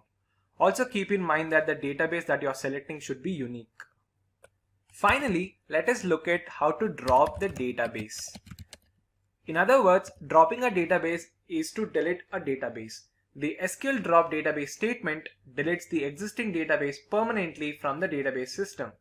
That means the statement deletes all the data and the tables that are stored in the database. So let us now look at the syntax of the drop database. The syntax is followed as drop database followed by the database name, that is project. Here in this SQL syntax, we have specified the name of the database which we want to delete permanently from the database system after the drop database keyword. And let us execute this and see the output. As you can see, the database has been dropped, and even at the left hand side, if you look at the schemas, database project has been deleted successfully. So in this way, you can delete a database using drop database statement, but be careful before using this operation, because by deleting an existing database, it would result in complete loss of information stored in the database. SQL tables by SimpliCode. Firstly, let us discuss the agenda for today's session. We'll start the tutorial by understanding what is SQL table, and then we'll look at how to create a table. After that, we'll see how to drop a table. Followed by that, we'll see how to insert a new value into the table. And then we'll look how to delete a table. After that, we'll see how to truncate a particular table. And then we'll discuss how to alter an existing table. After that, we'll see how to rename an existing table. Finally, we'll look at how to copy a new table. What is SQL table? Tables are the essential elements of a database, and in particular for relational databases, as it is one of the most used data models to store and retrieve data from tables. Tables are basically an organized collection of data that consists of rows and columns. Another point to be noted is that a table has a specified number of columns but can have any number of rows. Let us understand this with an example. Here, the name of the table is taken as an employee.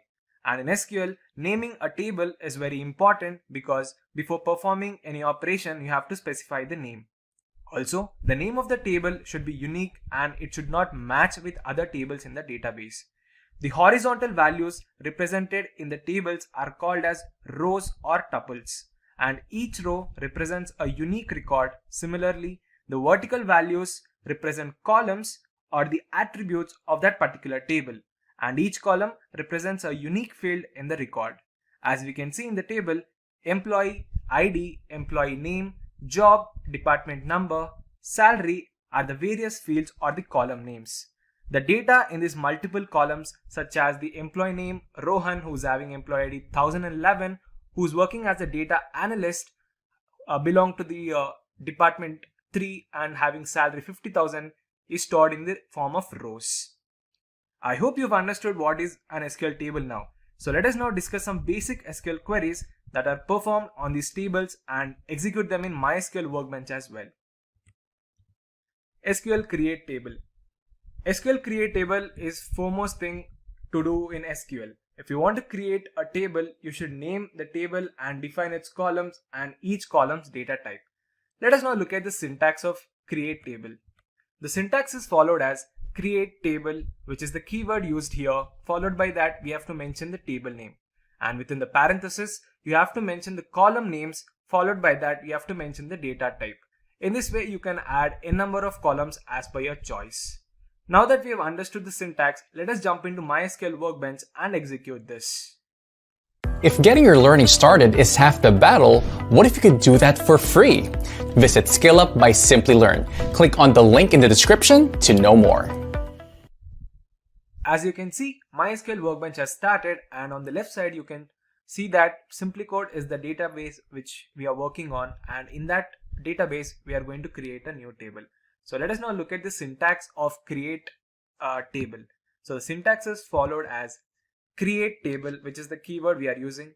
Followed by that, we have to specify the table name, that is, we have taken employee in this case, and within the brackets or the parenthesis, we have to mention the column names. Followed by that, you have to mention the data types. Here, I have taken column names as ID, name, city, job, and salary. And finally, I've chosen the primary key as ID because it uniquely identifies each and every record in the table. In the end, you have to close the brackets and mention semicolon. Let us now execute this query and see the output. As you can see, our table is successfully created. So in order to display the values or whether or not our table is created or not, we have the query as select star from the table name, that is employee. Let us execute this and see the output. As you can see, the table is created and it is showing the column names as ID, name, city, job, and salary. So in this way, you can create a new table. Next, let us discuss about drop table. Drop table, in other words, is to delete a table. The SQL drop table statement is used to remove the table definition and the overall structure of the existing table. Be careful that while using this command, because once a table is deleted, then all the information available in the data will also be lost forever. The syntax for the drop table is drop table, and then you have to mention the table name. So let us now look at the example. Now, for some reasons, if I want to delete the employee table, so the syntax would be drop table, followed by that the name of the table, that is employee. Let us execute this. As you can see, our table is completely dropped, and let us now see if it is actually deleted or not. For that, we'll use select statement. Select star from the table name, that is employee. Let me execute this query. As you can see, it is throwing an error stating that table SimpliCode.employee does not exist. This means you have successfully deleted the existing table employee. Let us now discuss the next topic, that is SQL insert table. SQL insert statement is used to add new rows of data into a table. This can be a single or multiple records into the database. The syntax for the insert table is insert into, which is the keyword, followed by that table name, and within the parenthesis you have to mention the column names, values, and again within the parenthesis you have to mention the values. So here the column 1, column 2, column 3, and n number of columns are the names of the columns in which the table you want to insert the data into. You may not need to specify the column names in the SQL query if you are adding values for all the columns of the table. but make sure the order of the values is in the same order as the column in the table. Let us jump into the execution part now. I'm taking the same name, that is employee table, to insert the new values. So the syntax for inserting new values into the table is followed as insert into table name, that is employee, and within the brackets we have to mention the columns that we have taken earlier, that is ID, name, city, job and salary. After that we have to mention the values using the values keyword. So within the brackets I'm mentioning the ID name as 101, name as Rohan, the city that he belongs to is Hyderabad, and the job that he does is DA, that is data analyst, and the salary that he earns is 40,000. So let me execute this query and see the output. So as you can see, our query has been successfully implemented. Now let us display the results by using select query again. Let me select this whole query and execute this. As you can see, the details of employee name, that is Rohan, whose ID is 101, and the city he belongs to Hyderabad, his job data analyst, his salary 40,000 is being successfully displayed. So in this way you can insert new values into the table. Up next, let us discuss about delete table in SQL. Delete table in SQL is used to remove rows from a table. This can be a complete row from an existing table or a specific row. If you want to remove a specific row from a table, you should use where condition. But if you do not specify the where condition here, it will remove all the rows from the table. The syntax for delete statement is delete from the table name. So let us take an example now. Suppose if I want to delete the records of the employee who's having employee ID as 102 in the table employee. So the following query would be delete from table name, that is employee, specify the where condition keyword, that is where, ID is equals to 102. Let us execute this statement now. As you can see, our statement has been successfully executed. Now I'll display the records by using select statement. As you can see, the employee ID who is having 102 has his employee ID has been successfully deleted from the table. So in this way you can use delete statement to delete a particular record from the table. Let us now discuss about truncate table in SQL. Truncate table statement is used to remove all the rows from the table. That means it deletes the complete data from an existing table. It is similar to that of delete statement, but here we do not use the where clause. Truncate table is faster and uses lesser resources than the delete table command, as it deletes the records at a single time. Drop table command can also be used to delete the complete data, but it also deletes the structure of the table as well. Truncate table does not delete the structure of the data. So the syntax for truncate table is truncate table, and after that you have to mention the table name. So if I want to delete all the records from the employee table, the following query would be truncate table, followed by that you have to mention the table name, that is employee. Let us execute this and see the output. So the query has been successfully executed. So let me use the select statement to display the records. As you can see, all the information of the employee has been successfully deleted from the table. But if you look at the output closely, the structure hasn't been deleted here. The column names of the table, that is ID, name, city, job and salary, have been retained, but only the values in the table have been deleted. So in this way you can use truncate statement to delete all the records from the table at a single time. Make sure that you use this statement carefully, because the rollback process is not possible after using truncate table statement. That means if the data is once deleted, it is completely deleted permanently. Next, let us discuss about SQL alter table. The alter table in SQL is used to add, modify and delete columns of an existing table. In many situations, you may require to add columns in the existing table. So instead of creating a whole table again and again, you can easily add single or multiple columns using alter table statement with the help of a keyword add. Let us now look at the syntax of alter table. The syntax is followed as alter table, table name, add, and within the parenthesis you have to mention the new column and the data type. So let us now jump into the execution part. Consider the same table employee again. Suppose if you want to add a new column, that is date of birth of the employee in the above table, for this you have to type the following query as alter table, mention the table name, that is employee. After that, mention the keyword add, and within the brackets mention the new column name, that is date of birth, and the data type of the date of birth is date, so I'll be mentioning the date data type. Close the brackets and put the semicolon. Let us execute this statement now. As you can see, our statement has been successfully implemented, and I'll use the select statement to display the new records. As you can see, there's a new column named date of birth has been successfully added to our existing table employee.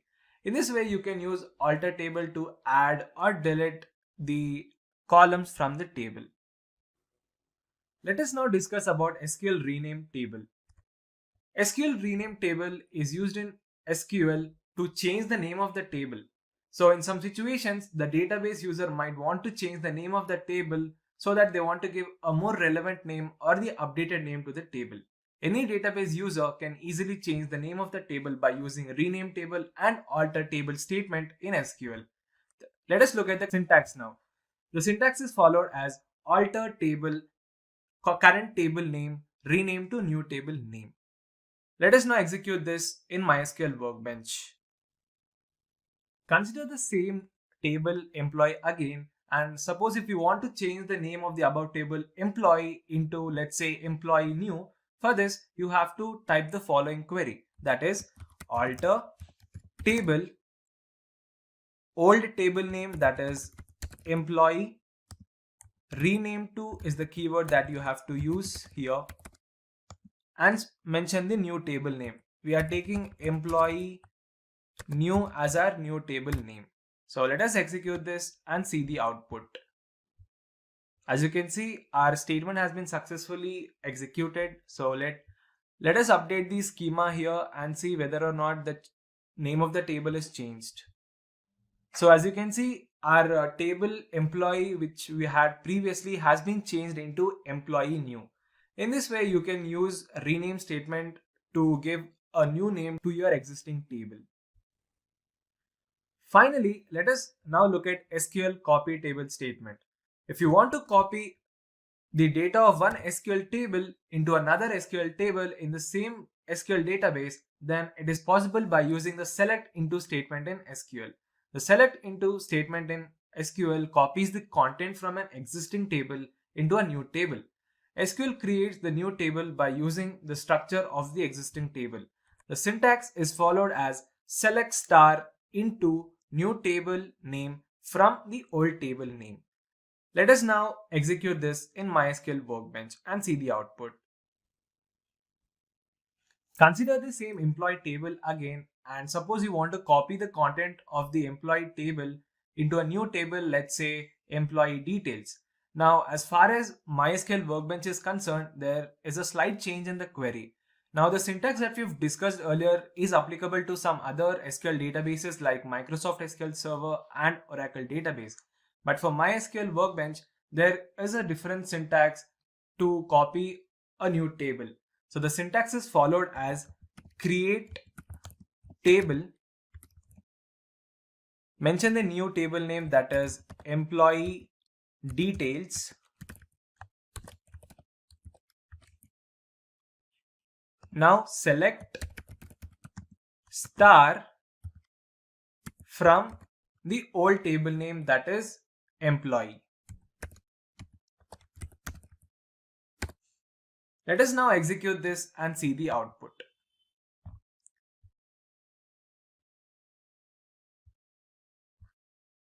Now it will throw an error stating that the employee table doesn't exist. That's because we have renamed our previous employee name table into employee new. So instead of employee, change it to employee new. And let us execute this statement now. So in order to display if the employee table is created successfully or not in the database, let us use select statement to display the records. Select star from the table name, which is the new table name, that is employee details. Let us execute this now. As you can see, the details that we had earlier in our employee new table has been copied into another table, that is employee details. In this way, you can copy the content from one table, existing table, from another new table by using copy statement in SQL. We'll discuss how to use select command in SQL. Firstly, let us discuss the agenda for today's session. We'll start the tutorial by understanding what is SQL select statement. And then we'll discuss the syntax of SQL select statement. And finally, we'll go through some different functions in SQL select statement. What is SQL select statement? SQL select statement is used to fetch the data from a database table, which returns the data in a form of a resultant table. In simple words, we can say that it is used to access the information from one or more database tables within the database. Let us look at the syntax of SQL select statement. The syntax is followed as select column from table name. In the select syntax, you can see column name 1, column name 2, and n number of columns are the name of those columns in the table whose data you wanted to read. And if you want to access all the rows from all the fields of the table, you can use the select star operator in the database by using select star from table name command. Let us look at an example. If you want to retrieve the information of the student who is having roll number, name, and age, we can write a simple query as select roll number, name, age from student. In this way, we can display the details of the student. SQL select condition. Select statement is used with various clauses as well. That means it also retrieves the selected data that follows a particular condition with the help of a where clause. By using this command, we can access a particular record from a particular column of the table. Let's understand this with an example. Consider the employee table here, which is having ID, name, age, city, and salary as its column in the table. Let's say if you want to access the information of those employees who's having age as 29. For that, we'll write a simple query as select star from employee where age is equals to 29. And if you execute this, this will be the following output, which shows the information of those employees whose age is 29. So in this way, you can use SQL select condition by specifying a where statement, which is used to filter the data in a particular table. Now that we have understood the basics of SQL select statement, let us now jump into MySQL Workbench and execute this and understand it in a more better way. As you can see, MySQL Workbench has started, and for time being, I've already created a table employee which is having column names as employee ID, employee name, age, designation, date of birth, city that they belong to, and salary. And I've chosen primary key as employee ID because it uniquely identifies each and every record in the table. Now that we've created a table, in order to display all these records, we have to use this select statement ultimately. So to display all the values from each column of the table, that is the employee table, we have to write the following query as select star from table name, that is employee. Let us execute this and see the output. As you can see, it will display all the values of the employees, their employee ID, employee name, age, designation, date of birth, the city, and their respective salaries. So if you want to display a particular column, so for that you have to write the query as, let's say if I want to select employee ID, employee name, and the city of the employees. So for that I'll write select employee ID, comma, employee name, comma, let's say I want to display the salary, so I'm taking a salary from table name, that is employee. Let us execute this now.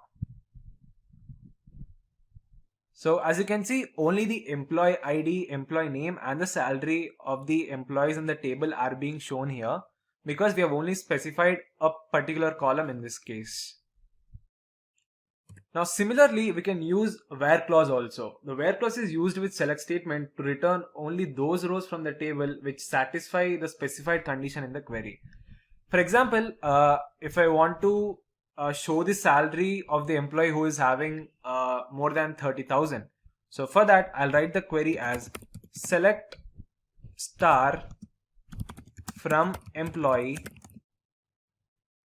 where salary is greater than 30,000. So let us execute this statement and see the output. So as you can see, it will display the records of all those employees who is having salary more than 30,000. Similarly, you can see, you can also check whether the city that they belong to is Mumbai. So for that, we have to take the SQL query as select star from employee where city is equals to, suppose I want to display the employee who belongs to the city Mumbai. So for that, I'll take the city as Mumbai and execute this statement. Okay, you have to mention Mumbai in single quotes, so that's the reason it is showing error here. So let us now execute this and see the output. So as you can see, there are only two employees who belong to the city, that is the employee Kavya and Pavan, who is having the employee ID 103 and 109. So in this way, you can use select statement to display a particular record by using where clause. Now that we've got an idea on how SQL select statement works, let us now discuss some select statement functions. The first one is select distinct.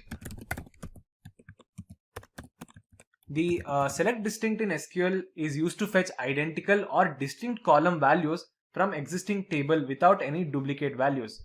Now suppose in a particular table there might be a higher chance that there exists a duplicate value, and if you want to retrieve only unique values in such scenario, you use SQL select distinct statement. I know it might be a bit confusing, so let me make it clear to you guys. Consider the same employee table again here, and if you look at the table, the values in the column city, the Hyderabad has been repeated more than once here, and not just Hyderabad, Chennai has also been repeated twice. So in this case, in a broader sense, if I just wanted to know from which city the employee is from, I'll just use the distinct select statement. So using this, instead of multiple values that are being displayed, the SQL distinct statement makes sure that the value is retrieved only once and there is no room for any repeated or distinct value. So let us now understand this syntax with an example. The syntax is followed as select distinct. Now let's say if I want to fetch a distinct designation of all the employees of the company. So for that, I'm specifying the column name here as designation from the table that is employee. Let us now execute this. There is a bit error in the code. Let me just check it. So let us execute the query now and see the output. So as you can see, this is the output that is being displayed where the unique values of the designation of all the employees are being displayed. That is business analyst, manager, HR, SD, and so on. So in this way, by using SQL select distinct statement, we can fetch distinct values from the existing table. Let us now discuss about select count statement in SQL. The select count is used to get the total number of rows from a table. Basically, it returns the total number of records present in the database table. Let's take a simple example. Consider the same employee table. Now, if you have a record in the table and if you want to count the total number of records in the table, for that, the following query would be select count star from the table name that is employee. Let us execute this. and see the output now. So as you can see, there are total 15 records present in the employee table. Similarly, you can use the where condition as well. If you want to get the total number of rows of the employees who are having salary equals to 50,000 in the employee table, so for that the following query would be select count asterisk from employee, specify the condition here now, where salary is equals to 50,000. Let us execute this statement now. So as you can see, there are total 3 employees who are having salary equals to 50,000. Similarly, you can get the total number of rows in a table by using the distinct statement as well. Let's say if you want to retrieve a unique count of the city of the employees from the table, the following query would be select count, which is the keyword that we are using, and inside the bracket mention distinct keyword followed by the column name, that is city, from the table, that is employee. Now let us execute this statement and see the output.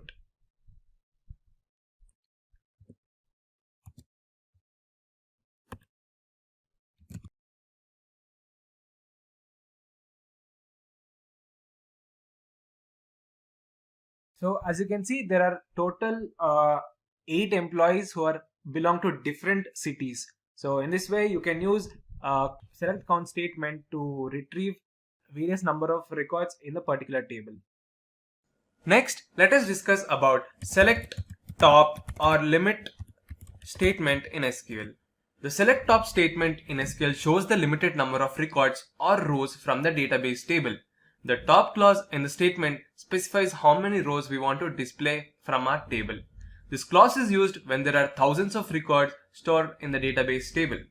Now, all database systems do not support top keyword. Now, as far as MySQL is concerned, it supports the limit keyword. So let us now look at the syntax of select limit statement.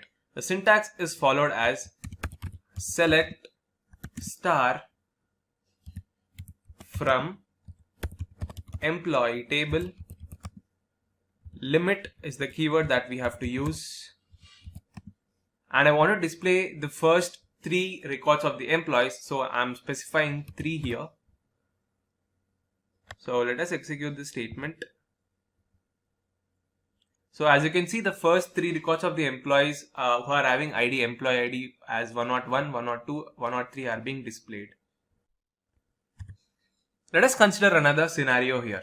If you want to fetch the first 3 employees who got highest salaries from the employee table, then the following query would be select star from the table name, that is employee, order by is the condition that I am using to display the employee details, salary, DESC, that means descending. Now I want to display the records in the descending order, and I am limiting the value up to 2. Limit 3. So let us execute the statement now. So as you can see, it will display a total of 3 records who are having the salary, who got the highest salary in the descending order. That is Kamal, who got the salary as 60,000, Sindhu having 50,000, and Kiran, who is having 50,000. So in this way, you can use limit statement to display the specified rows, that is the top rows in the table. Next, let us discuss about select random statement in SQL. As the name suggests, SQL select random statement is used to return a random row from a table present in the database. It has many real-life applications. For example, if a HR manager wants to send 10 random mails to his employees, then he can use random function in SQL to send the email. It is also used to display random questions during an online exams for students. So the syntax for select random is followed as select column name, now I want to display the records of all the employees, so I'm choosing star operator. From the table, that is employee. Order by is the conditional clause we have to use. Followed by that, we have to mention rand, which is the function. Let us execute this statement. So as you can see, the details of the employees are being displayed in a mixed manner. That is, they are displayed in a random way. As you can see, the employee details of employee who is having ID 114 is being displayed here first, and then 112, and then 103. So in this way, you can display the values randomly using random function in SQL. Similarly, you can limit the values as well. If you want to show the top 3 random values of the employees, you can use limit statement here. So limit, and if I want to display the first 4 records of the employees, so I'm choosing 4.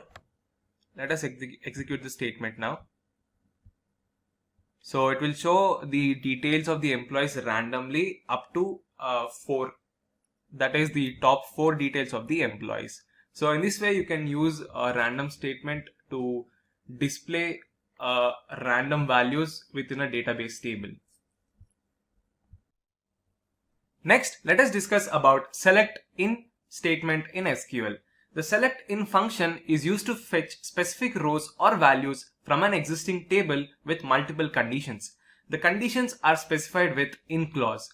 The operation of select in is same as OR operation. Select in is used to reduce the multiple OR operators in select statement. Let us understand this with an example.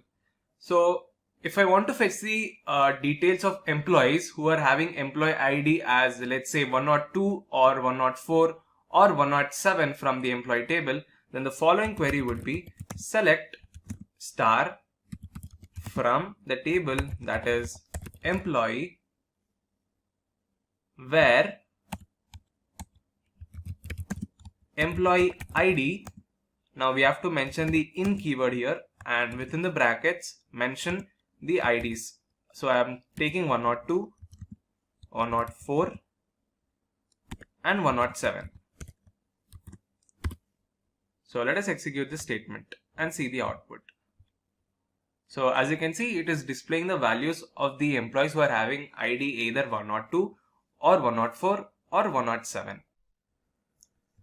Next, let us discuss about select date statement in SQL. SQL select date is used to retrieve the values of date from a database. If you want to find a particular date from a database, you can use this statement. So let us understand with an example.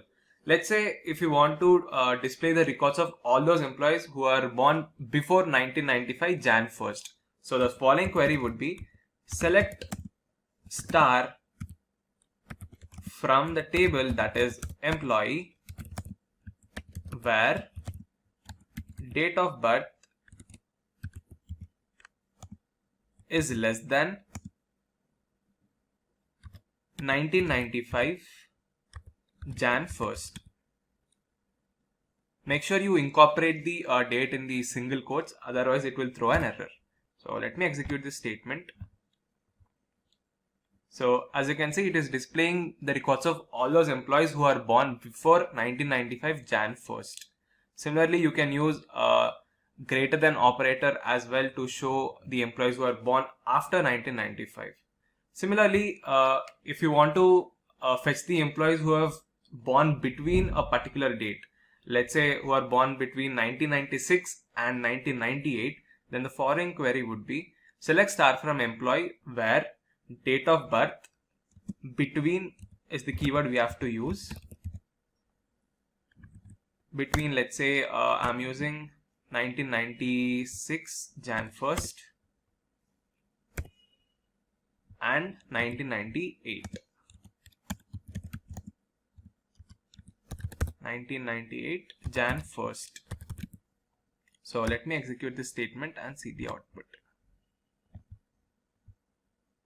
So as you can see, it is displaying the records of all those employees who are born in between the particular date that we have given, that is in between 1996 and 1998. So in this way you can use the select date statement to retrieve the date values in the database. Next, let us discuss about select sum statement in SQL. Select sum is used to return the sum of all the values in a specified column. Now you have to make a note here that sum function is applied only on numeric or numeric related fields. Let us consider the same employee table again, and if you want to get the sum of all the employee salaries in the employee table, then the following query would be select sum is the keyword, and within the brackets mention the salary column from the table that is employee. Let us execute this statement and see the output. So as you can see, it is showing the sum of the salaries of all the employees here, that is 6,05,000 is the total value of the combined salary of all the employees. Similarly, you can use the where condition here as well to get the sum of the salaries of employee by specifying a condition. Let's say if I want to get the total salary of all those employees who belong to the city Mumbai. So for that I am writing the query as select sum salary from employee where is the conditional clause city equals to Mumbai. Make sure Mumbai is in single quotes, otherwise it will throw an error. So let us execute this statement now and see the output. So as you can see, it is displaying the sum of all the salaries of those employees belonging to Mumbai as 80,000. So in this way you can use the select sum statement in SQL to display the sum of values in a particular column. And finally, let us now look at the select null statement in SQL. Null in a table represents that the field has no value. These null values are used to represent the missing data in a particular table. Now, a null value is different from a zero value. That means a field with a null value is the one that has been left blank during the record creation. Now, to verify the column value is null or not, we can use the keyword is null or is not null. Now, we should make a note here that null value can't compare with operators like equals to, greater than or less than. So let us take an example to understand the syntax. Now, if you want to fetch the details of the students whose marks are null, that means the marks that they have scored in the final exam are yet to be assigned to the students. So for that, the following query would be select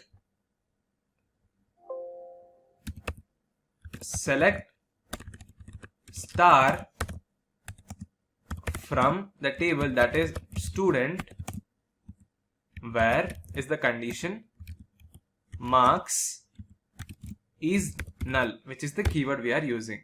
So let us execute this statement and see the output.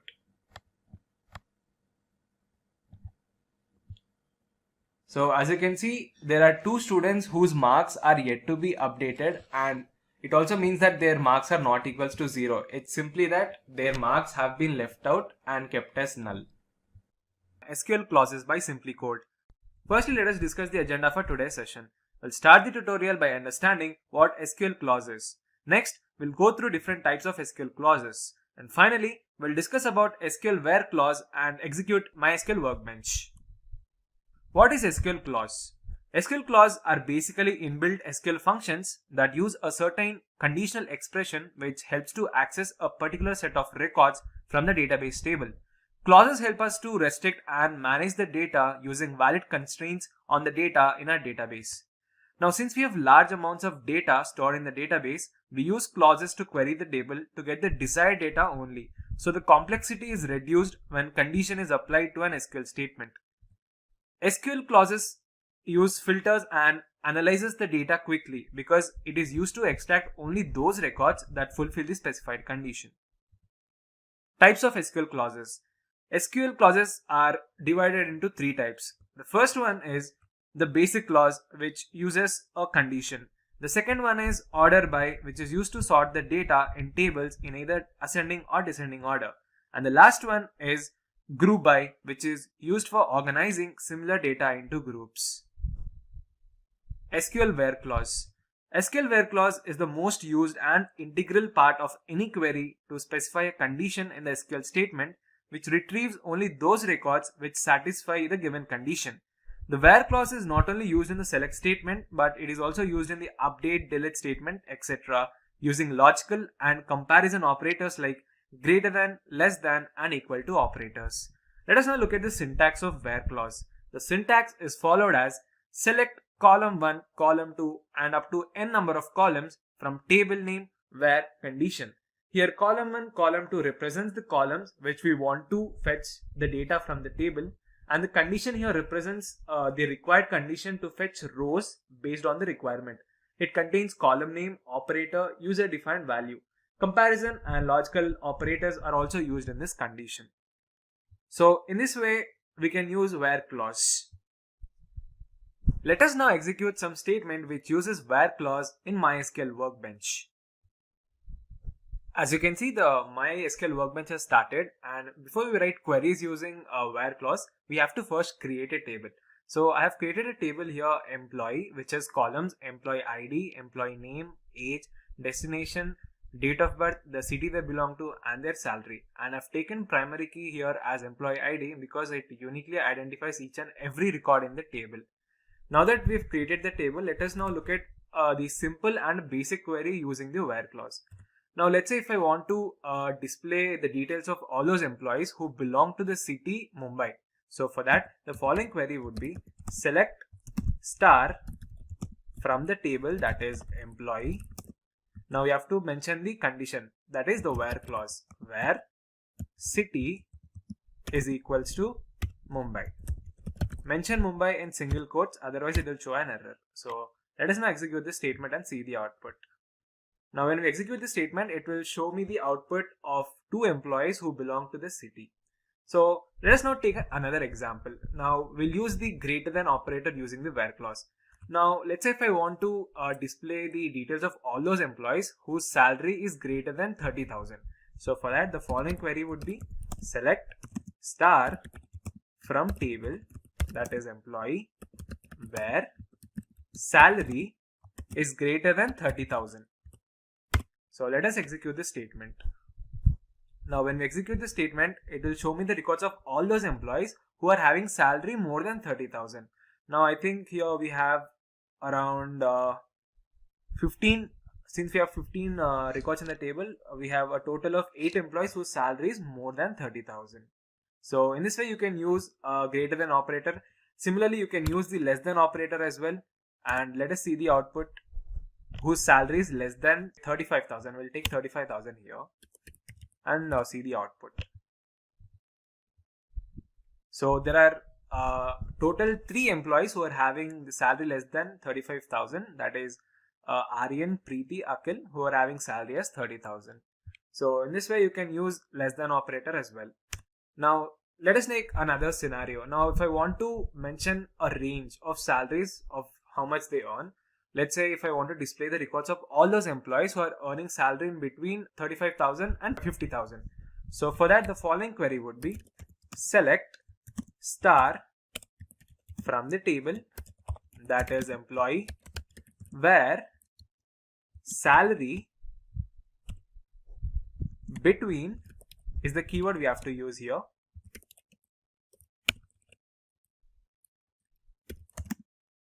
$35,000 and 50,000.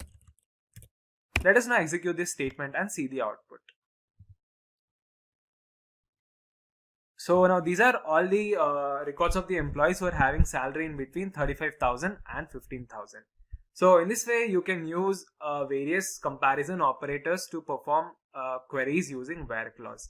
Similarly, you can also update the values in the table as well using the update command. Let's say if I want to update the salary of employee whose employee ID is 104. So for that, the following query would be update table name, that is employee, set is the keyword we have to use here, salary. Now I want to change the salary as 25,000. So I am choosing 25,000. Specify the condition where employee ID is equals to 106. So let us execute this statement and see the output. So as you can see, our query successfully implemented, and the employee who ID 106 who's having salary, like before he used to have some salary, now his salary is changed into 25,000. So let us see whether it is changed or not. We'll use the select command again to display the details of all the employees. So for that, the query would be select star from the table, that is employee. Let us now execute this statement. So 106 employee name is Varsha, who's working as a software developer, and salary has been changed to 25,000. So in this way, you can use where clause to perform various operations using certain conditions. If getting your learning started is half the battle, what if you could do that for free? Visit SkillUp by SimpliLearn. Click on the link in the description to know more. Now that we have understood how to write a query using the where condition, let us now look at some other conditional statements which uses where clause.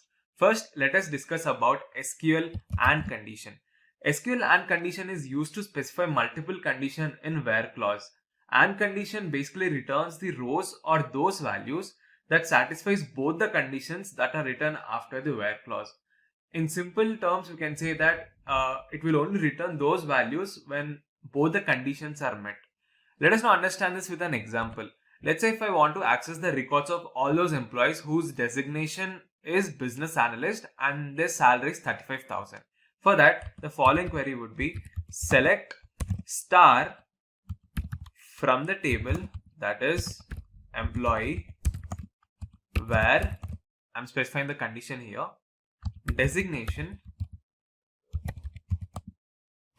is equals to business analyst and is the keyword that we have to specify here.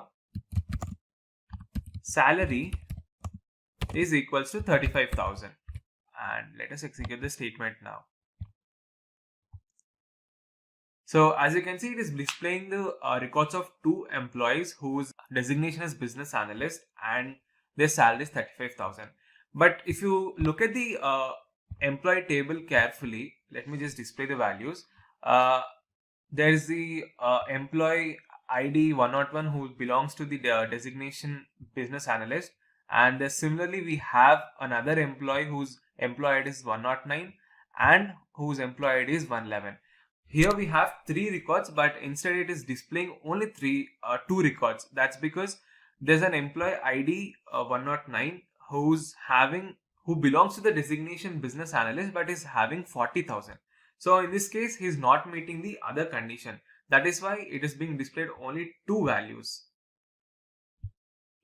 So in this way, you can use AND statement to filter the records from the table. Let us now look at the next statement, that is OR. SQL OR condition is used to specify again the same multiple conditions in where clause, which is used to fetch the rows or values which satisfy any of the condition. Now, unlike AND statement, if any of the condition that is provided is true, then it will return all those values. So let me just execute this with an example. Let's say if I want to access the records of all those employees whose designation is manager and the city that they belong to is Chennai. So for that, I'll write the query as select star from the table, that is employee, where designation is equals to manager, or the city that they belong to is Chennai. So let me just execute this statement and see the output. So when I execute this statement, it will show a total of 3 records of all those employees whose designation is either manager or the city that they belong to is Chennai. Now we have the records of employee who belongs to city Bangalore, Indore as well. But it is showing here because the designation is manager. That is, here it is satisfying either one of the condition. That is, either the designation that is manager or the city that they belong to is Chennai. So in this way, you can use OR statement to filter the records. Next, let us discuss about the limit condition in SQL. The limit condition is used to fetch those records that have only limited number of values. Let's say if I want to access the records of first 5 employees from the table, then I'll write the following query as select star from the table, that is employee. Now we have to mention the keyword limit. Now I want to access the records of first 5 employees, so I'm specifying 5 as the condition here. So let me execute this statement. So it will display the first 5 records of the employees from the employee table.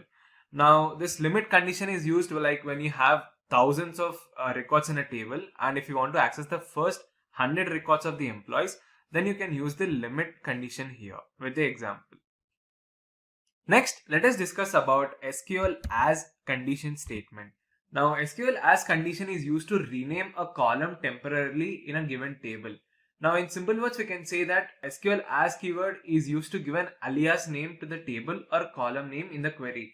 And in this way, we can increase the readability and understandability of the query and also the column headings in the table. So let us understand with an example. Let's say if I want to change the column name of salary to the total salary, then I would write the following query as select salary as, within the single quotes, mention the new column name, that is total salary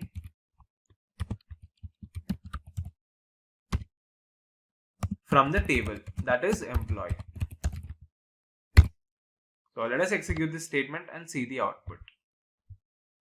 So as you can see, salary has been changed into a total salary. In this way, you can use the AND condition statement to change the column of the table temporarily. And finally, let us discuss the like statement in SQL. The like condition statement is used to fetch matching rows or values from the table that satisfies the wildcard operator. Now, the wildcard operator in SQL basically have two types. The first one is percentage sign.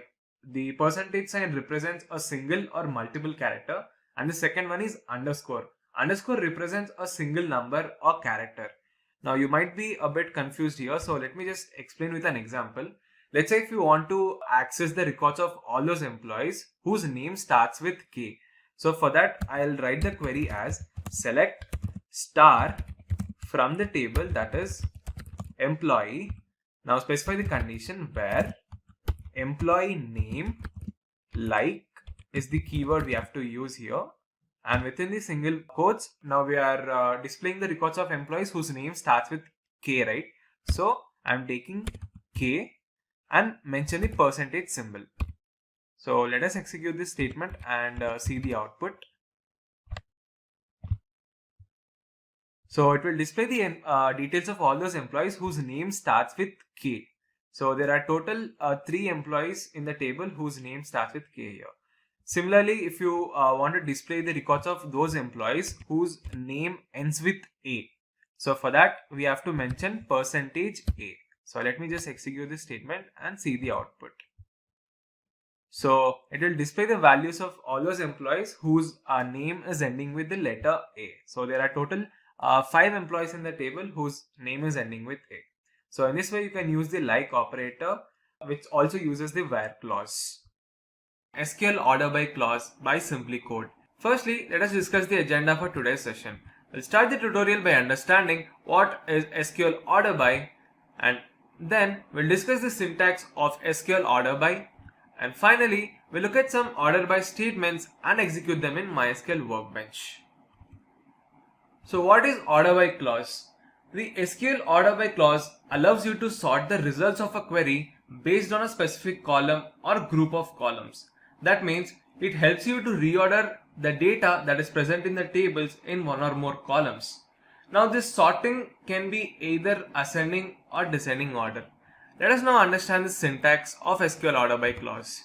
The syntax is followed as SQL select column 1, column 2 up to n number of columns from table name where condition ordered by column ASC or DSC. So let me just explain the syntax. The column specified after the order by keyword specifies the name of the columns that are used to sort data, and after that we use 2 keywords, that is ASC to represent the data in ascending manner or DESC to represent the data in descending order. Now the reason for using the order by clause is that the order that the data shows in a database table is completely random, and sometimes this might not be the order in which we would like to see when we run our queries in the database. So for that purpose we use order by clause. Now that we've understood what the SQL order by clause is, let us jump into the execution part. As you can see, MySQL Workbench has started, and on the left side you can view the database SimpliCode, which has two tables, that is employee and student. We are going to work on the employee table now. So first let me display the records of all the employee details present in the employee table. For that I am going to use this select statement. Select star from the table name, that is employee. Let me just execute this statement.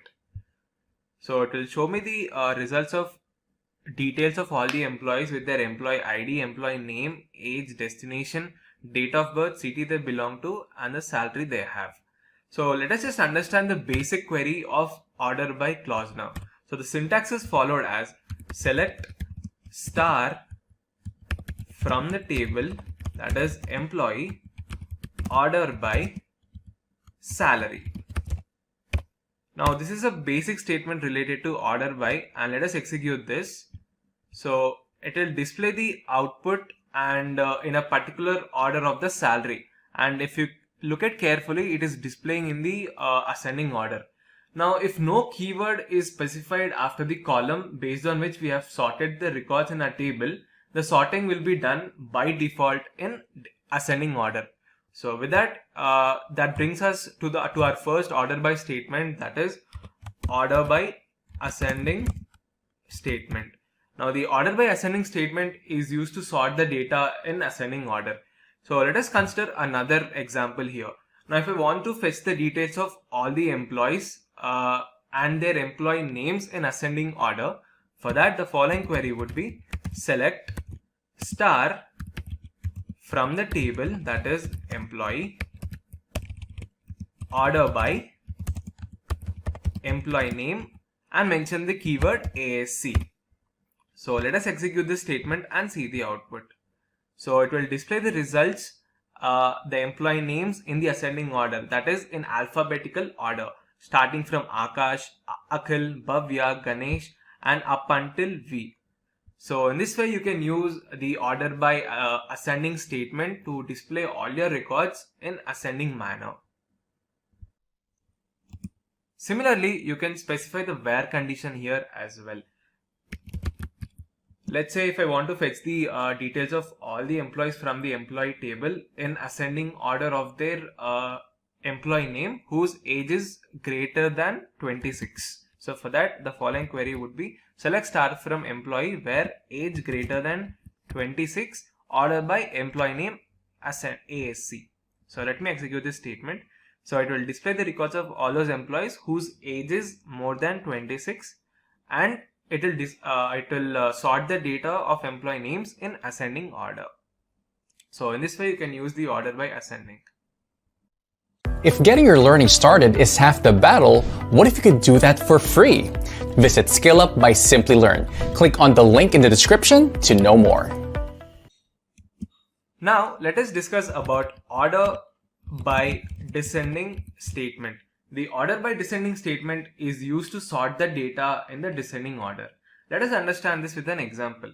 Let's say if I want to display the details of all the employees from the employee table in descending order of their salaries. For that, the following query would be select star from the table, that is employee, order by salary, and mention the keyword DESC. So let us execute this statement and see the output. So this will be the following output, wherein it will show the salaries of all the employees in the descending order, that is from highest to lowest. In this case, the first employee who's having the highest salary is 65,000 and up until the lowest salary 25,000. Also similarly you can specify the where condition here also. So if you want to display the details of employees whose employee ID is greater than, let's say, 106, and want to sort their salaries in descending order. For that, I'll use the query as select star from employee, mention the keyword where employee ID greater than 106. So let us execute this statement and see the output.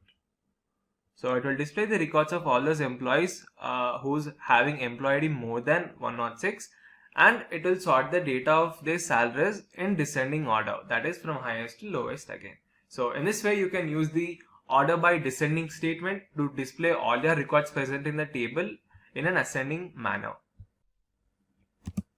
Let us now discuss the next order by statement, that is SQL order by random and as well as limit statements.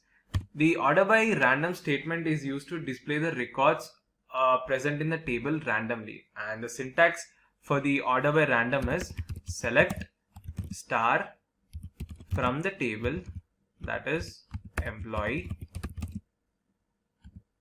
order by, mention the keyword, random is the function we are using here, so we have to mention RAND,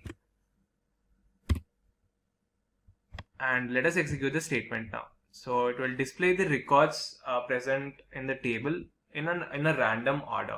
Similarly, we also have a limit statement which is used to display only a specific number of columns in the database table. So let us now look at the syntax of order by limit. Now let's say if I want to fetch the first 6 employee details from the table in descending order of their salaries. So the following query would be select star from employee order by salary. I want to display the salaries in descending order, so I'm specifying the DESC keyword, and I'm using the limit function here. So let us display the output of this query. So it will show me the random 6 details of the employees in order of their salaries from highest to lowest, that is in a descending order. So in this way you can also use order by random and limit statement in your SQL queries. And finally, let us now discuss about the order by multiple statement in SQL. Till now we have discussed only how to fetch the records from only a single table and sort them out. But you can fetch the rows by sorting multiple rows in either ascending or descending order using order by multiple statement. So let us understand this one example. Let's say if you want to fetch the details of all the employees from the table in ascending order of their designation as well as descending order of their salary, then the following query would be select star from employee order by, so we're taking the designation as ascending order, so designation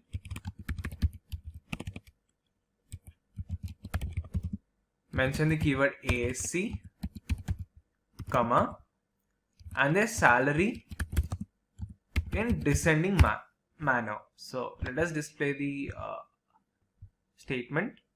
So as you can see, it will display the designation in ascending order, that is business analyst and then customer care, data analyst, HR and so on, and their respective salaries in descending form.